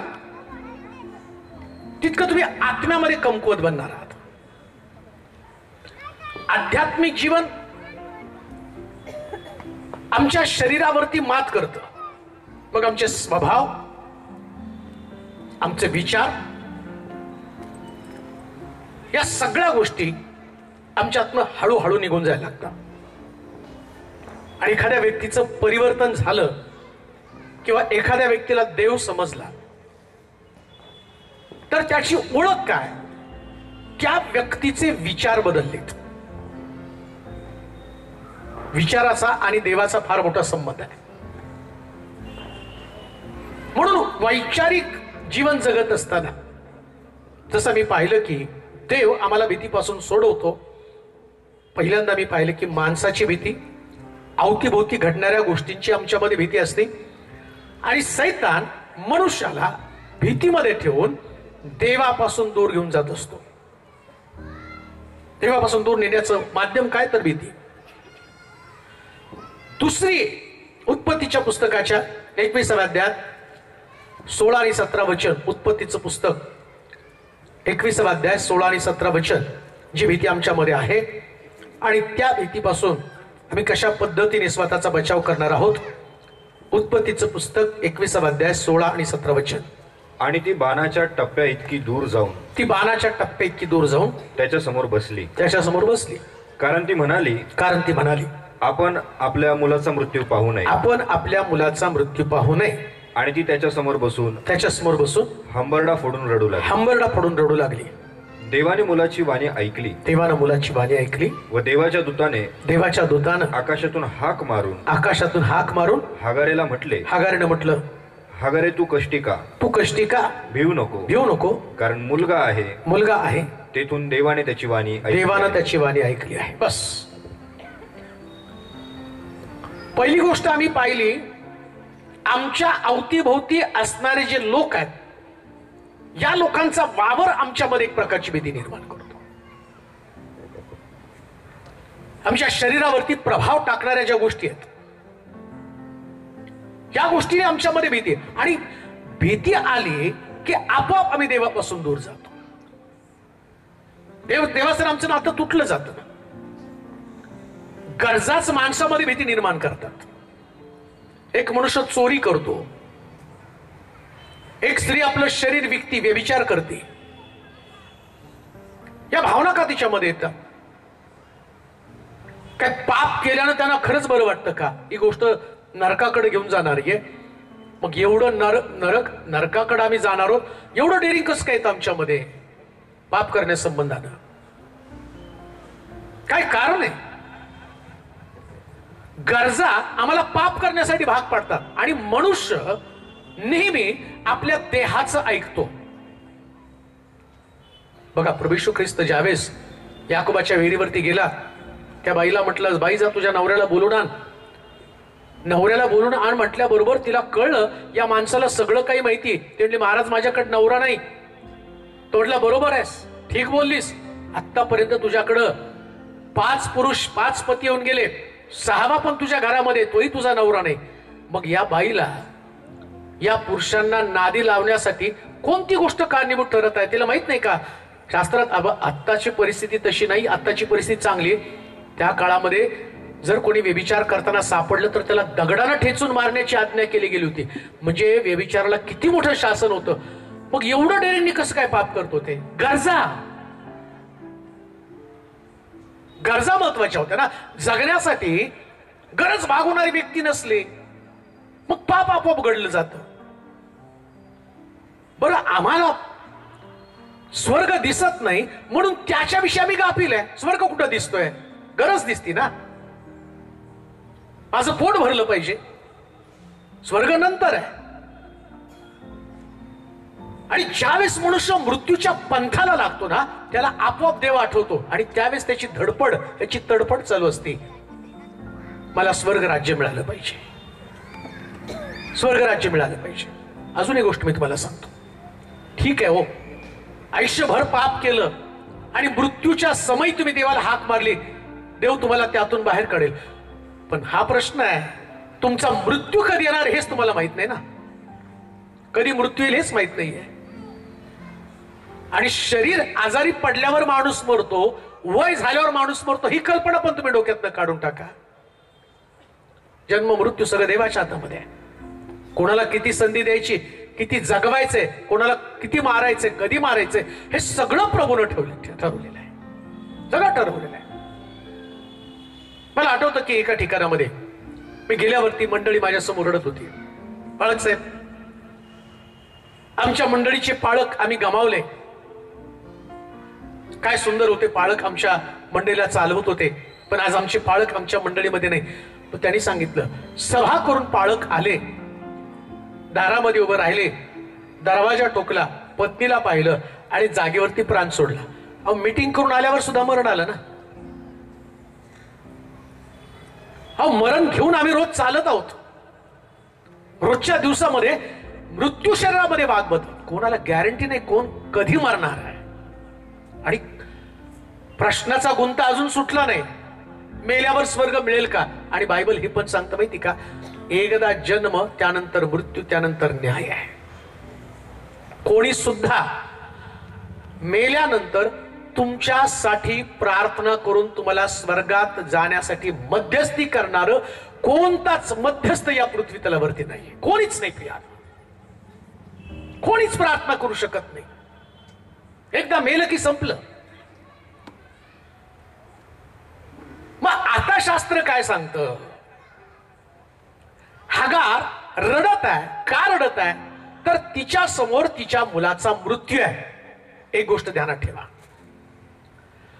माणसाला जेव्हा माणूस स्वैरपणे बिनधास्तपणे वागत असतो ना, नीट ऐका बरं का, आज काय मी तुम्हाला सांगत आहे, स्वच्छंदीपणे मी माझ्या जीवाचा मालक, मला येईल तसं मी वागेल, मला वाटेल ते मी खाईल, मला वाटेल तसं मी बोलेल, मला वाटेल तसा स्वैराचार मी करेल. त्यास परमेश्वर काय करतो माहिती का, परमेश्वर मनुष्याला मृत्यूचं भय दाखवतो. हगार ज्यावेळेस तिचा मुलगा त्या ठिकाणामध्ये आक्रोश करत आहे, रडत आहे, इस्माईल टाहो फोडत आहे, त्याचा मृत्यू पाहू नये म्हणून ती रडत आहे. त्याचा मृत्यू पाहू नये. ऐका, आम्ही जर देवाकडे वळालो नाही ना, आम्ही जर प्रभूला समर्पित झालो नाही ना, आमच्या परिवारातल्या एखाद्या व्यक्तीचा मृत्यू पाहावा ही अपेक्षा आम्ही करत आहोत का? एखाद्या परिवारातल्या व्यक्तीच्या मृत्यूनंतर तुम्ही शुद्धीवरती येणार आहात का? का तुमच्या मृत्यूनं तुम्ही दुसऱ्याचे डोळे उघडणार आहात? माणसाला ताळ्यावरती आणण्यासाठी देवाचा हत्यार कोणतं तर मृत्यू. मृत्यू हे देवाचा हत्यार आहे. तुम्ही म्हणाल कुठल्या बेसवरती तुम्ही बोलता? मी शास्त्रातल्या बेसवरून तुम्हाला सांगत आहे. जेव्हा आदामानं पाप केलं, पाप करण्याच्या अगोदर देवानं त्याला एक भीती घातली, धमकी दिली, सगळ्या झाडाचं फळ का, मधल्याचं झाडाचं फळ खाल्लं तू हमखास मरशील. आणि तीच गोष्ट शास्त्रातली, जो जीवात्मा पाप करेल तो हमखास मरेल.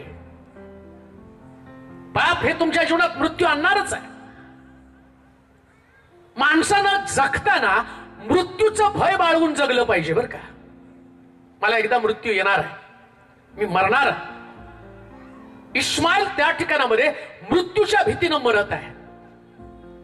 मृत्यू सगळ्याला आहे आणि कोणाला मृत्यूची तारीख माहित नाही, कधी मरणार आहे कोणालाच नाही प्रिया, कोणालाच नाही. मग लक्षात ठेवा, जगातलं सगळ्यात अंतिम सत्य कोणतं असेल तर फक्त मृत्यू. अंतिम सत्य मृत्यू आहे. आणि हा जगातल्या प्रत्येक व्यक्तीला आहे, कोणी त्याच्यापासून वाचू शकत नाही. अजून एक गोष्ट मला सांगतो, जर येशू प्रार्थना करतो हा प्याला मजपासून टळू दे, पण येशूचा मृत्यू चुकला नाही तर तुमचा सुद्धा कोणाचा मृत्यू प्रार्थनेनं चुकणार नाही. कोणाचंच नाही बरं का. आणि हे पण डोक्यात ठेवा, मी कोणाला कितीही प्रार्थना करायला सांगितली आणि त्या व्यक्तीला देवानं मृत्यू दिला तर तुम्हाला त्या व्यक्तीसाठी रडत बसण्यामध्ये काही अर्थ नसतो. त्या व्यक्तीनं प्रवास संपवला, त्याचा न्याय झाला, पण तुम्ही जिवंत आहात तर स्वतःचा बचाव करा, स्वतःचा बचाव करा. एक व्यक्ती पास्टर समोर उभा राहिला, बाळक अतिशय प्रेमळ, मंडळीतले लोक त्रास द्यायचे, बाळक हळुवारपणे शांतपणे त्यांच्याशी संयमानं बोलत होता, कधी कुणाला रागवला नाही, कधी कुणाला दोष दिला नाही, कधी कुणा संगती त्याचा व्यवहार बदलला नाही. एक सभासद बाळकाकडे तो बाळक साहेब, एवढं कसं तुमचं छान तुमचं जीवन, हे तुम्हाला सगळं कसं जमतं? तुम्ही कधी कुणाला रागवला नाही, कधी कुणाला वाईट बोलला नाही, तुमचा एवढा अपमान झाला तरीच तुम्ही सतत हसत खेळत राहता आणि सगळ्यांवरती प्रेम करता, हे कसं काय? म्हणले बाळक साहेब. तो म्हटलं ठीक आहे, पुढच्या आठवड्यामध्ये तू माझ्याकडे आहे.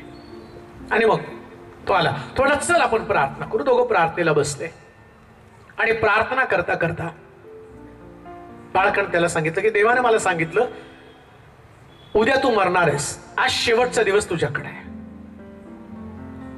ते ऐकल्याबरोबर तो मुलगा थोडं पाळक प्रार्थनेला बसलेले आहेत आणि एवढा प्रामाणिक चांगले पास्टर आहेत, देवावरती प्रेम करणार, देवाचं वचन सांगणार, देवाचा निरोप त्यांनी मला सांगितलं की मग मरणार. त्या ऐकल्याबरोबर तो तरुण तुटला, ओक्साबोक्षी रडायला लागला. एका क्षणातनं तिथनं उठला, घरी गेला आणि सगळ्याला कॉल करून क्षमा मागायला लागला. मला माफ करा, मला माफ करा. सगळ्याला प्रश्न पडला, हा सगळ्याचा अपमान करणारा, सगळ्याला वाईट बोलणारा व्यक्ती आज एवढा कसं काय तुटला? सगळ्याला क्षमा मागत आहे. रात्री क्षमा मागितली, दिवसभर क्षमा मागितली आणि सारखा रडत होता. मंडळीतल्या लोकांना जाऊन त्यांनी क्षमा मागितली. बाळक सगळं पाहत होता. मग रात्री एका कोपऱ्यात खोलीमध्ये प्रार्थना करत निवांत बसला. देवा, जन्मलेल्या दिवसापासून आत्ताच्या दिवसापर्यंत सगळं माझ्या इच्छेप्रमाणे जगलो. आता मृत्यू माझ्या जवळ आलाय. मला माहितीये या पृथ्वी तलावरती माझं काम संपलेलं आहे, मला तो घेऊन चाललेला आहे. परंतु मला नरकामध्ये जायचं नाही, मला स्वर्गात जायचंय. सांगितलेल्या गोष्टी, जे उपदेश तुम्हाला एवढ्या वर्षात केले ते कधी पाळले नाही, पण आता माझा अंतिम समय आला आणि मी या उपदेशाचं एका दिवसापुरतं पालन करतो. प्रभू, मला क्षमा कर, माझ्या गुन्ह्यांची, माझ्या अपराधांची क्षमा कर, असं म्हटला आणि रडत रडत तो झोपी गेला.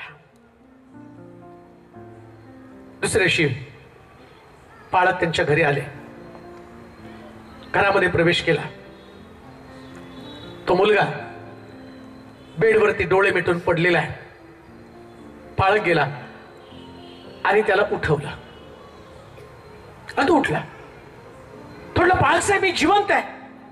तुम्ही काल मला म्हटला मरणार आहे. मला तुझ्या प्रश्नाचं उत्तर तुला द्यायचंय. तू विचारलं ना मी असं चांगलं का वागू शकतो, याचं कारण मी रोज असं ठरवतो, आज मी मरणार आहे. बघ, एक दिवसात तू मरणार या शब्दानं तुला बदलून टाकलं. अरे, रोजच आपला मृत्यू होणार आहे हे लक्षात ठेवलं तर तू कधीच कुणाशी वाईट वागणार नाही, हे ध्यानात ठेवा. मी मरणार आहे, खात्री नाही हो उद्याच्या दिवसाची. का एकमेका संबंधानं राग, का एकमेका संबंधानं द्वेष, का मत्सरानं भरलेलं जीवन, का ईर्ष्या, का स्पर्धा, का दुर्गंधयुक्त जीवन जगावं. जर प्रभू आम्हाला समजलेला आहे, मृत्यूचं भय मनुष्याला दोन गोष्टी करायला भाग पाडतं. एक, त्याला या पृथ्वी तलावर राहताना आपल्या जीवनाची किंमत काय ते त्याला समजलं जातं. काय जीवनाची किंमत आहे? आणि मी तुम्हाला सांगू का तुमच्या जीवनाची किंमत काय आहे? मी आल्यावरती किती छान सगळं तयार करून ठेवलेलं आहे. इकडं ठेवलंय, इकडं ठेवलंय. बुके पण मला खूप छान दिला होता. एवढा छान फोटो लावला. मी आल्यावरच माझ्या फोटोला बघत बसलो.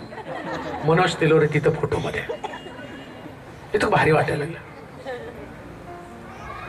तोंड थोडस उघड आहे आणि तुम्हाला पण ते, तुम्ही पण अट्रॅक्ट आला. अरे, तिलोरे पास्टर, तिलोरे पास्टर. गेल्यावर पण बरेच लोक वेगवेगळ्या ठिकाणात गावोगावी जातो, त्यास तुमच्या शेजारी थांबून मला फोटो काढायचा. मग कोणी म्हणतं कपडे खूप छान आहे, कोणी म्हणतं बोलता खूप छान, सगळं एकदम. आता हे सगळं जिवंत आहे. उद्या तिलोरे पास्टर मेला. एक मीटिंग मध्ये बोललो आले, तुम्ही कशाला मरता हो, तुम्ही असं म्हणू नका. अहो, मी मरणार नाही म्हटलं असतं तर माजलो असतो, पण मी मरणारे हा शब्दच मला तोडतो. मी मरणार आहे. अहंकार, गर्व, सौंदर्य, पैसा, प्रतिष्ठा, मृत्यू आल्याबरोबर तो मृत्यू, त्या मृत्यूला ना पैसा अडवत, ना सौंदर्य अडवत, ना ताकद अडवत. पण मला तुम्हाला सांगू द्या, जेव्हा देव शब्द बोलतो तेव्हा मृत्यू टळला जातो. हगार, इश्माईल त्याचा मृत्यू पाहत रडत आहे. ती म्हणते मी याचा मृत्यू पाहू शकत नाही. ऐका, मृत्यूतनं जीवनाकडे जाणारा एक संदेश मी तुम्हाला सांगू इच्छित आहे. इश्माईल झाडाखाली पडून रडत आहे. तो आपला मृत्यू, त्या मृत्यूला सामोरा निघालेला आहे आणि हगार आपल्या मुलाचा मृत्यू पाहू नये म्हणून तिथं लांब पानाच्या टप्प्या इतकं जाऊन रडत आहे. आज रात्रीचा संदेश तुमच्यासाठी मी सांगतो, अशी कोणतरी एक व्यक्ती जिच्यासाठी तुम्ही रडत आहात आणि तुम्ही म्हणता माझ्या परिवारातली ती व्यक्ती अशा प्रकारे मृत्यूच्या बंधनामध्ये जाळ्यामध्ये अडकलेली आहे, तिला आशा नाही. पण आज रात्री तुमची भीती मी काढू इच्छितो, तुमच्यासाठी आशा आहे. जेव्हा तुम्ही त्याच्या समोर रडाल तो म्हणतो हगारे इश्माईल रडणार नाही, याच्यापासून मी एक मोठं राष्ट्र निर्माण करणार आहे. याच्यापासून मोठं. लक्षात ठेवा, जगताना असं जगा की मरताना एक मोठी आशा आली पाहिजे. जगताना असं जगा की मरताना एक मोठी आशा असली पाहिजे. इश्माईल रडत आहे, त्याचा मृत्यू त्याच्या समोर आहे. कान देऊ नाही का?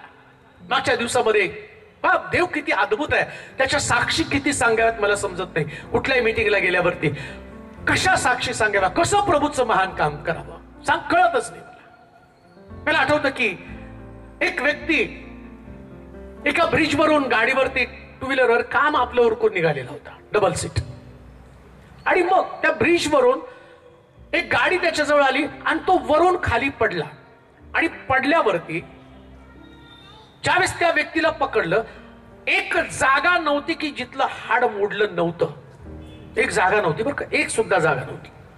अगदी कवटी, हातापायाची हाडं, छाती सगळं तुटलेलं होतं. आणि घरातला कमवता व्यक्ती तो. मग त्याला तिथं पाहिल्यावरती सगळा परिवार धाय मोकलून रडायला लागला. आता कसं होणार कुटुंबाचं? आणि ते त्यांचं रडणं चालू असताना त्यातल्या परिवारातल्या एकाला प्रभू येशू ख्रिस्ताविषयी माहिती होतं आणि त्याला माहिती होतं की प्रार्थना केल्यावरती देव काहीतरी करतो. त्यांनी तिथून मला कॉल लावला.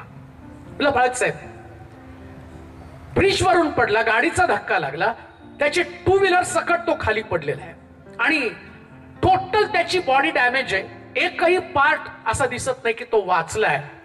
टोटल शरीर त्याचं जसं काही एक ठिकाण सुद्धा नाही की जिथं तुटतं आणि तुटलेलं नाहीये. पण परिवार त्याच्यावरती अवलंबून आहे. प्रभूने अनेक साक्षी तुमच्या प्रार्थनेनं घडवलेल्या आहे. तो बेशुद्ध आहे, हॉस्पिटलमध्ये घेऊन चाललेला आहे. अशी प्रार्थना करा, प्रभूचं सामर्थ्य त्याच्यामध्ये यावं आणि त्याने उभं राहावं. मी म्हटलं तुमचा जर विश्वास आहे तर देव ते करेल. मग त्याच्यासाठी प्रार्थना केली. प्रार्थना केल्यावरती हॉस्पिटलमध्ये घेऊन गेले. आठवड्यानं त्या व्यक्तीचा कॉल आला, पाळक साहेब आपल्या येशूनं त्याला मरू दिलं नाही. आणि तो एवढा मोडतोड झालेला व्यक्ती देवानं एका आठवड्यात त्याला उभं केलं. हे मृत्यूचं भय टाळण्याची ताकद फक्त माझ्या येशूमध्ये, फक्त त्याच्यामध्ये. कशाची प्रौढी मारायची? अहो ही दिसती, ही शरीररूपी बिल्डिंग आहे ना, एक गाडीचा धक्का लागला ना, एक हाड सुद्धा राहत नाही. किती सुंदर नव्हत्या, किती पण सुंदर नव्हत्या, किती ताकदवान व्यक्ती नव्हत्या. कोणी वाचू शकत नाही, कोणाचा बचाव होऊ शकत नाही. प्रिया, किती चांगली गोष्ट आहे प्रभूला शरण जावं. इश्माईल झाडाखाली रडताना देवाकडं त्यांनी आरोळी मारली. असं लिहिलं, इश्माईलचं रडणं देवानं ऐकलं. कारण हगारीचं रडणं नाही ऐकलं. हगार इश्माईल साठी रडत आहे. ऐका, आज रात्री एकमेकासाठी रडू नका, स्वतःसाठी रडा. तुम्हाला वाचायचं. हगारानं इश्माईलला झाडाखाली मरण्यासाठी टाकून दिलं. हगार इश्माईलची आई आहे. आता प्रश्न हा पडतो, त्या इश्माईलला झाडाखाली टाकून हगार कुठे जाणार होती? तिने पण त्याच्यावर मरायला पाहिजे होतं ना. पण लक्षात ठेवा, या पृथ्वी तलावर सगळे लोक तुम्हाला मरण्यासाठी सोडतात. एकच आहे, तो तुम्हाला मरणातनं बाहेर काढतो, त्याचं नाव येशू आहे. फक्त एकच. म्हणून लाजरस मेल्यावर येशू कबरेकडे गेला आणि लाजरसला म्हटलं बाहेर ये. ही गोष्ट तुम्हाला सांगू का? आज रात्री मरणाचं भय घेऊन तुम्ही आलेला असाल, परंतु भिवू नका. या मृत्यूच्या बंधनातनं प्रभू तुम्हाला बाहेर काढणार आहे. 100%. कधी कधी एवढे प्रश्नामध्ये आम्ही अडकून पडलेलो असतो की असं वाटतं आता मरण स्वीकारावं. I will commit the suicide. मी मरणार आहे, माझं कोणी नाहीये, कोण माझी मदत करणार नाहीये, ना लेकरं ऐकत, ना पती लक्ष देत आहे, ना आर्थिक परिस्थिती चांगली आहे, ना सांत्वन देणारं कोणी आहे. इतके हताश, एवढे निराश तुम्ही असाल का देऊ नये का? मला आठवतं एक सेवक अशाच एका सभेमध्ये होता आणि त्या सभेमध्ये असताना देवाच्या आत्म्यानं मला सांगितलं होतं की तो व्यक्ती मंडळीकडनं दुखावला गेलेला आहे आणि मनामध्ये विचार करताय मी आत्महत्या करावी. तो रडत होता, प्रभू मला नाही जगायचं, मी कशा कुणाच्या बेसवरती सेवा करू. आणि तेवढ्यात प्रभूनं मला सांगितलं, रडू नकोस, उभं राहा, प्रभू तुला उभं करत आहे. इतका रडला. आणि कट्टर व्यक्ती जो कधीच भविष्यवाणी, प्रॉफिसी, प्रगटीकरण याच्यावरती विश्वास ठेवत नव्हता आणि तिथं नेमकं देवानं त्याचा ताबा घेतला. तो म्हणतो आयुष्यात मी एवढा कधी रडलो नाही, त्या दिवशी मी रडलो आणि नेमकं तुम्ही ज्या ज्या गोष्टी बोलल्या त्या सगळ्या गोष्टी देवानं माझ्याविषयी सांगितल्या. किती देवाला तुमची काळजी हो. एखाद्या वक्त्याचं ज्ञान सांगण्यासाठी ती गोष्ट करत नाही प्रभू, त्याला तुम्हाला मरण्यापासून वाचवायचं असतं. त्या व्यक्तीला उंच करण्यासाठी एखादी भविष्यवाणी, एखादं प्रगतीकरण नसतं, पण प्रभूच्या अंतःकरणात ती तळमळ असते. नाही, हा व्यक्ती माझ्या पुत्रानं क्रूसावरती रक्त सांडून खंडून घेऊन याला जीवन दिलेलं आहे आणि हा व्यक्ती मरू नये तर यानं गौरवात उभं राहून एक साक्षीचं जीवन जगावं. टेस्टिफाय करा स्वतःला, तपासणी करा स्वतःची. प्रभूनं मला इतकं सुंदर जीवन दिलं, मी मृत्यूचं भय कशासाठी बाळगत आहे? आज तुम्ही इथं येण्याचं कारण पण काय माहिती का? तुम्हा प्रत्येकाला मृत्यूचं भय आहे, सगळ्याला मृत्यूचं भय आहे. न मानणारा व्यक्ती सुद्धा अंतिम टप्प्यामध्ये, शेवटच्या दिवसामध्ये तो याचना करतो की देवा माझ्यावरती दया कर, या आजारापासून, या मृत्यूपासून माझा बचाव कर. परंतु धन्य ते लोक मरणाचं संकट येण्याच्या अगोदरच जीवनाला आपलंसं करतात.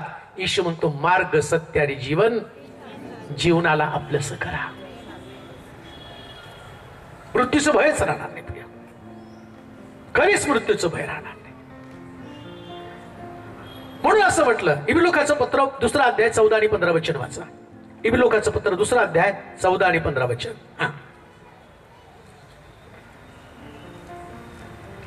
ज्या अर्थी मुले एकाच रक्तमांसाची होती, मुले एकाच रक्तमांसाची होती, त्या अर्थी तोही त्यांच्यासारखा रक्तमांसाचा झाला. हेतू हा की मरणावर सत्ता गाजविणाऱ्या म्हणजे सैतान याला मरणाने शून्यवत करावं आणि जे मरणाच्या भयानं आयुष्यभर होते त्या सर्वांना मुक्त करावे, सगळ्यांना मुक्त करावं. काय हेतू येशू ख्रिस्ताचा क्रूसावरती अर्पण होण्याचा हेतू का? ऐका, जगामध्ये सगळ्यात मोठा चर्चेला जाणारा प्रश्न कोणता? येशू ख्रिस्त क्रूसावरून स्वतःची सुटका का करून घेऊ शकला नाही? आज लोकांचा पण आक्षेप आहे. 3 खिळ्यावरती लटकवलेला येशू स्वतःची सुटका करू शकत नाही, तो आमची सुटका का करणार आहे? चोर पण म्हणतो तू देवाचा पुत्र आहे, तुझी सुटका कर ना आमची पण सुटका कर. हा जगातल्या प्रत्येक व्यक्तीचा प्रश्न आहे. पण याचं उत्तर पौल इब्रिलोकांच्या पत्रामध्ये काय सांगतो माहिती का? मरणाची सत्ता ज्याच्यावरती होती. अरे मरणा, तुझी नांगी कुठे आहे? नीट आहे का? ज्या दिवशी योवाची परीक्षा करण्यात आली, योवाची परीक्षा करत असताना असं म्हटलं, सैतान देवाला सांगत आहे, योग तुझं फुकट बाळगत नाही, तर तू त्याच्या सर्वस्वाभोवती कुंपण करून ठेवलेलं आहे. सर्वस्वाभोवती कुंपण म्हणजे त्याची लेकरं त्याच्या भोवती कुंपण, संपत्तीच्या भोवती कुंपण. का? त्याचं नीतिमत्व, त्याचं धार्मिकता. तो त्याच्यासारखा नीतिमान या पृथ्वी तलावरती दुसरा कोणी नाही. आणि नीतिमत्वामुळं मरणाच्या भोवती एक कुंपण घातलं. सैतानाकडे मरणाची सत्ता आहे, मरणाची शक्ती आहे आणि मरणाची शक्ती योबाच्या घरामध्ये प्रवेश करू शकत नव्हती. येशू ख्रिस्त क्रुसावरती का मेला त्याचं कारण मी तुम्हाला सांगत आहे. तो त्यानं मरणाची शक्ती शून्यवत केली आणि आज रात्री त्या मरणाच्या शक्तीला तुम्ही शून्यवत करणार आहात विश्वासाच्या द्वारे. तुमचं फेथ लेवल, विश्वासाची पातळी, विश्वासाची पातळी. एक गोष्ट तुम्हाला सांगू का, कॅन्सर माणसाला मारत नसतो, HIV माणसाला मारत नसतो, टीबी माणसाला मारत नसतो, बीपी माणसाला मारत नाही, हार्ट अटॅक माणसाला मारत नाही. मारतं माणसाला भय. आणि भय का मारतं माहिती का? देवावर विश्वास नसला की भय निर्माण होतो. आणि बायबल सांगतं, येशू स्वतः म्हणतो, माझ्यावर विश्वास ठेवशील तर मेला असला तरी जगशील. तुम्हाला कोण मारतं माहिती का? भय मारतं. आता मी जे सिक्रेट तुम्हाला सांगत आहे, त्यानं मरणाची सत्ता शून्यवत करून टाकली. योबाच्या भोवती देवानं कुंपण केलं होतं. कोणतं कुंपण? नीट ऐका. योब रोज सकाळी आपल्या लेकरांच्या संख्येइतकं अर्पण करत होता, म्हणजे कोकरे कापायचा आणि त्याचं रक्त आपल्या मुलांच्या भोवती शिंपडायचा. तो म्हणतो, हे रक्त जोपर्यंत आहे तोपर्यंत माझी मुलं घरात येतील, बाहेर जातील तेव्हा सुरक्षित. रोजच्या दिवसाला बरं का. बलांडण्याच्या सणाचा नियम काय? तोच नियम आहे. संवार दूत येईल आणि तुमच्या घरावरती तलवार चालवेल. ज्या घराच्या दारबाही कपाळपट्टीला कोकऱ्याचं रक्त असेल ते घर कधीच मरणार नाही. राहावेशचा बचाव कसा झाला? ती 100% हमखास. आमच्या शहराला, यरीहोला तुमचा देव तुमच्या हातामध्ये देणार आहे. पण ती 2 हिरणा काय सांगते माहिती का? जर हे शहर तुमच्या ताब्यात आलं तर मी तुम्हाला वाचवलं म्हणून माझ्या घराचा बचाव करा. त्यास ते काय म्हणतात हेर तिला, तुझ्या घराच्या खिडकीला किरमिजी रंगाचा धागा बांध. सगळ्या घरातले लोक मरतील पण तुझ्या घरातला व्यक्ती मरणार नाही. का? कारण या रक्तातली ती ताकद आहे मरणाला शून्यवत करणार. ही रक्ताची ताकद आहे. येशू ख्रिस्ताचं रक्त जे क्रुसावरती त्यानं सांडलं. काय म्हटलं पिलाताला ते लोक? अरे हा निर्दोष व्यक्ती आहे. बरोबस ज्यानं चोऱ्या केल्या, खून केल्या, दरोडे घातले, तो व्यक्ती कैदेमध्ये आणि प्रभू येशू ख्रिस्त ज्याच्या संबंधानं स्वर्गातलं सांगितलं गेलं, माझ्या पत्नीला देवाच्या दूतानं स्वर्गामध्ये दर्शन देऊन सांगितलं तो निर्दोष आहे. अरे या निर्दोषाचं रक्त कशाला सांडता? त्यास ते काय म्हटले, याचं रक्त आमच्यावरती, आमच्या मुलाबाळांवरती येऊ दे. या लोकांची ओरड होती. असं म्हटलं, त्या लोकांनी म्हटले, या यहुदी लोक, धार्मिक लोक बरं का, ते म्हटले याचं रक्त आमच्या मुलांवरती, आमच्या मुलाबाळांवरती येऊ दे. 70 सालामध्ये बादशाह आला आणि या बादशाहनं काय केलं माहिती का? तो म्हटला, इस्रायल मधले सगळी लहान लेकरापासून वृद्धापर्यंत प्रत्येकाला मारून टाका. मग बादशाहनं काय केलं? त्यानं लेकरं घेतली, नारळ आपटावं तसं त्या लेकरांना दगडावरती आपटून मारून टाकलं. का? यांच्याकडे रक्त नव्हतं. करोना आला आणि गेला, तुमची लेकरं वाचली. याचं कारण येशूचं रक्त तुमच्या घराभोवती होतं. मरणाची ताकद शून्यवत करण्याचं सामर्थ्य येशूच्या रक्तामध्ये आहे. मरणाची ताकद. म्हणून त्यानं म्हटलं 91, तुझ्या उजवीकडे सहस्रावधी, डावीकडे लक्षावधी पडतील पण ते तुला भिडणार सुद्धा नाही. काय त्या क्रुसाची ताकद आहे? या मरणाला ऐका काय बोलतो मी तुम्हाला. येशू ख्रिस्त त्या क्रुसावरून जसं तो म्हटला, मी माझा आत्मा तुझ्या हाती सोपवतो. ऐका बरं का, माझा आत्मा तुझ्या हाती सोपवतो. आता विचार करा, येशू तसा म्हटला आणि त्यांनी मान लवली आणि तो प्राण सोडला. आता बघा, लाजरसला येशू बोलतो, लाजरस बाहेर ये. लाजरसचा शब्द, येशूचा शब्द लाजरसकडे जातो आणि शब्दानं लाजरस मरणातून बाहेर येतो. आता विचार करा, येशू ख्रिस्त म्हणतो, हे बापा मी माझा आत्मा तुझ्या हाती सोपवतो आणि येशू ख्रिस्ताचा प्राण जातो. तिसऱ्या दिवशी पुन्हा उठतो. तो येशू क्रुसावरती सुद्धा म्हणू शकला असता, माझा प्राण मी तुझ्या हाती सोपवतो. 3 तासात त्यांनी त्याच्या प्राणाला परत बोलवलं असतं आणि लोकांना दाखवलं असतं मी परत जिवंत झालो. पण त्याला तसं करायचं नव्हतं. सामान्य व्यक्तीसारखा 3 दिवस 3 रात्र कबरेमध्ये राहिला आणि सैतानाला दाखवलं, तुझ्याकडं मरण आहे, मरणाच्या द्वारे शेवटची नांगी तू माझ्यावरती टाकली. मरण घेऊन मी कबरेमध्ये आलो, कबरेमध्ये राहिलो. जे लोक कबरेमध्ये आहेत, जे मेलेत, आणि या लोकांना जीवन देण्याची ताकद माझ्याकडे आहे. आणि मी आता दाखवतो. तो कबरेत गेला आणि बायबल सांगतं तो कबरेत गेला, त्याचा आत्मा कबरेमध्ये गेला, येशूचा प्राण गेला आणि कबरा उघडल्या आणि मेलेले लोक जिवंत झाले. हे दाखवण्यासाठी येशू ख्रिस्त कबरेमध्ये उतरला आणि त्यानं दाखवून दिलं आता मरणाची सत्ता तुमच्यावरती चालणार नाही. आता भीतीपासून मोकळं व्हा. कसल्याच आजाराला घाबरू नका, कसल्याच आजाराला. आम्ही म्हणाल का? असू द्या, शुगर बीपी. काही लोक स्कोर सांगतात, नाही आमचं 600 शुगर झाली. खाते पिते हो ना, 600 उद्या, 500 उद्या, 400 उद्या, 200 उद्या. जर तुमच्याकडे जीवन आहे तुम्हाला घाबरण्याचं कारण नाही. आमेन. घाबरण्याचं कारण. कोराचे पुत्र वेदीच्या शृंगाला पकडून म्हणतात, यास्तव पृथ्वी उलटी पालती झाली, सागराच्या उचंबळ्यानं पर्वत हल्ले तरी आम्ही भिणार नाही. आज रात्री गोष्ट तुमच्या ध्यानात असू द्या. ज्यानं जगाला जिंकलं तो देव तुमचा आहे. ज्यानं मृत्यूला जिंकलं तो देव तुमचा आहे.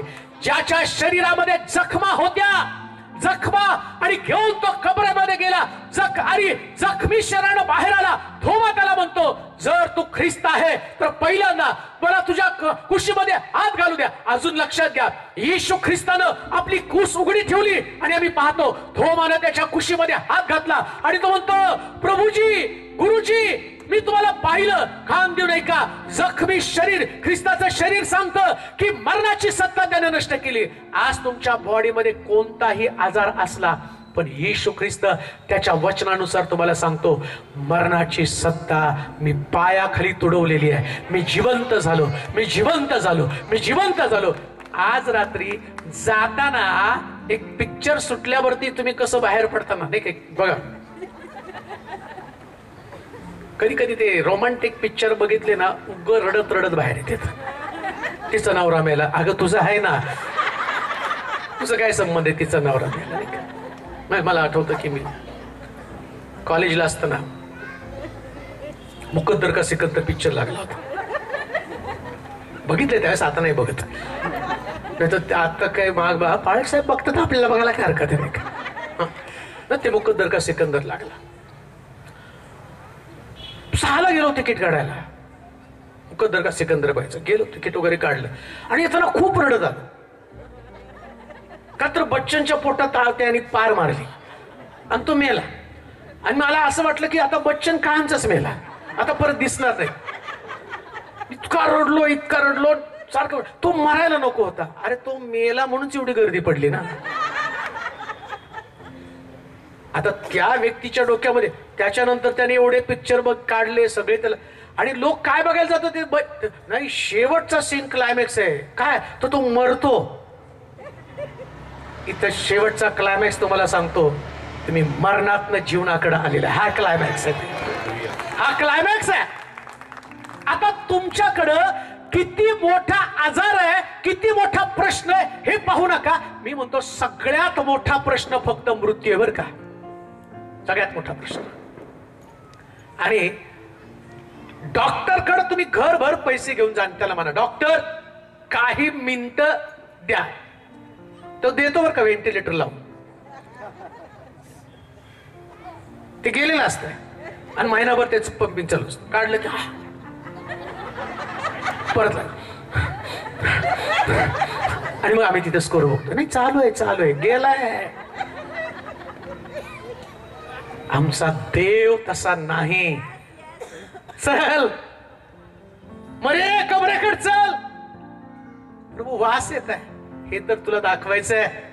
तुला वास दिसतोय, माझ्याकडे जीवन आहे, माझ्याकडे जीवन आहे. आणि येशू कबरेच्या बाहेर थांबला आणि मला लाजरस बाहेर ये. ते कसा येईल? त्याचं लिव्हर गेलंय, त्याचे डोळे गेलेत, त्याच्या बॉडीतलं रक्त गेलं. आम्ही स्वतः त्याच्या हातामध्ये नीट आहे का, आम्ही स्वतः त्याच्या हातामध्ये, बॉडीमध्ये मसाला आमच्या हातानं भरलाय. अरे तुमच्या हातापेक्षा माझ्या शब्दाची किंमत ओळखा. लाजर बाहेर ये म्हटल्यावर डोळे ज्या किड्यांनी खाल्ले, किडे पटापटा ओकाय लागले आणि एक एक त्याचा रेणू एकत्र येऊन येऊन त्याचे डोळे तयार झाले, किडन्या तयार झाले, लिव्हर तयार झाले. अहो लाजरसचे लिव्हर किडन्या सगळ्या खाल्ल्या होत्या. तुमच्या बॉडीत आहे. तुम्हाला आशा असू द्या, देव बरं करणार आहे. मृत्यूचा भय कधी बाळगू नका. हा तुमच्या बॉडीमध्ये लाजरस किड्यांच्या पोटामध्ये होता, त्याचं लिव्हर किड्यांच्या पोटामध्ये होतं. इकडे येशू म्हटला लाजरस बाहेर आहे. काय किड्यांनी गडबड केली असेल. अरे येशू बोलला वाका पाटा पाटा पाटा पाटा पाटा. मी म्हणतो किडे ना मासे बरे हो, एवढे आपले लोक बेकार आहेत. योनाला माशाने गिळलं, त्यांनी म्हटलं पाहिजे पोट भरलं. देव म्हटलं ओक, मासा जाऊन ओक. मासे पण ऐकतात तो. हा जोरात म्हणा हालेलुया. मासे ऐकतात, माणसं नाही ऐकत. त्यांना किती म्हणा तुम्ही बरे आहेत, तुम्ही बरे आहेत. बघा पाठ साहेब प्रार्थना करा आणि मी करतो प्रार्थना, आणि प्रार्थना झाल्यावर त्यांचं फोनवर मग अजून इथं मग आता काय केलं. डाव्या बाजूला दुखतं, उजव्या बाजूला दुखतं, माथ्याच्या कुठल्या बाजूला दुखत नाही, ते दुखते ते समजतच नाही. हो त्याच्यासाठी प्रार्थना, त्याच्यासाठी लक्षात ठेवा. आज रात्री प्रभू तुमच्या शरीराचा प्रत्येक अवयव ना अवयव त्याला बोलत आहे, बरं व्हा, बरं व्हा. स्वीकारा बरं का, स्वीकारा स्वीकारा. स्वीकारलेल्या लोकांच्या शरीरामध्ये आता ते घडणार आहे. जे स्वीकारतात त्यांच्या शरीरामध्ये, तुमच्या परिवारामध्ये, तुमच्या जीवनामध्ये ते घडणार आहे. खान देऊ नये का. We are blessed. आम्ही आणि आशीर्वादित आहोत, आम्ही निरोगी आहोत. का? कारण आमच्याकडे येशूचा शब्द आहे. येशूचा शब्द आहे. तुमच्या कुठल्याच रिपोर्ट्सवर विश्वास ठेवू नका. 35% प्रगतीपत्र घेऊन मेडिकलला ऍडमिशन घेणारे बहादर पण आमच्याकडे आहेत. मार्क किती? ऍडमिशनला गेला कुठं? मग ते रिपोर्ट वरती विश्वास, म्हणजे तुमचा विश्वास नाही. मी माझा पुतण्या होता, त्याला पडले 41% मार्क. मी त्याला म्हटलं बाबा तुझ्या मार्क प्रमाणे तो आर्ट्सला नाही, मी सायन्सला जाणार. अरे तुला सायन्सचं स्पेलिंग पण जमणार नाही मार्कावरून,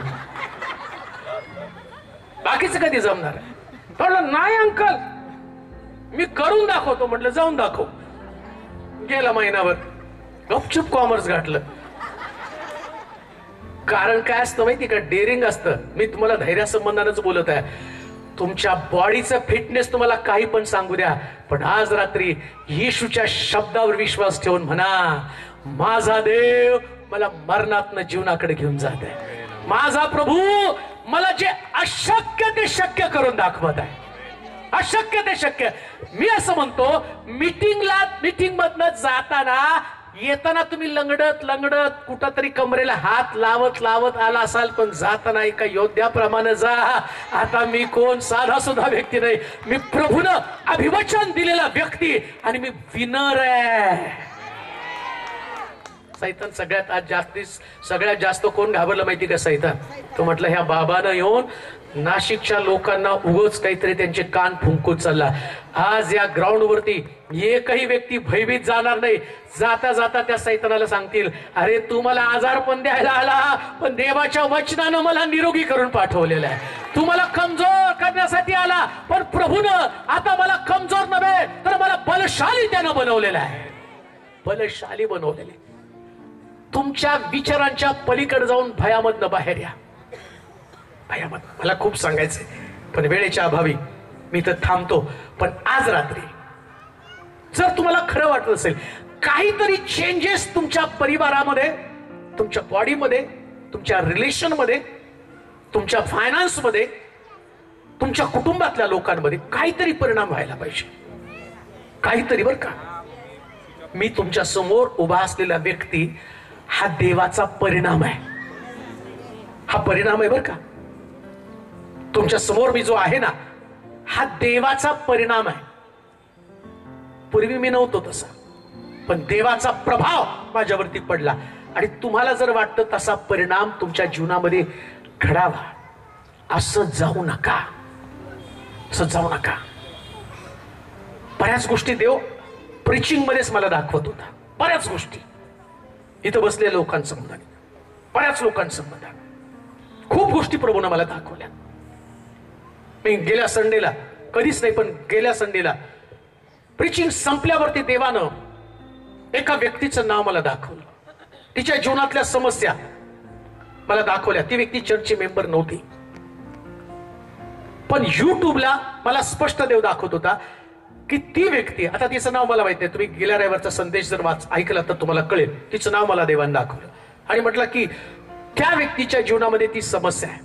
आणि मी ते युट्यूबला बोललो, म्हटलं जेव्हा तू हा संदेश ऐकतील, संदेश सकाळी झाला, युट्यूबला त्या व्यक्तीने संध्याकाळी बघितलं आणि तिचा रिप्लाय आला, पाळक साहेब तुम्ही माझं नाव घेऊन माझ्या समस्ये संबंधानं बोलला आणि देवानं त्या माझ्या जीवनातली समस्या त्याची जाणीव करून मला दाखवलं की माझ्या समस्येपेक्षा देव मोठा आहे, मोठा देव.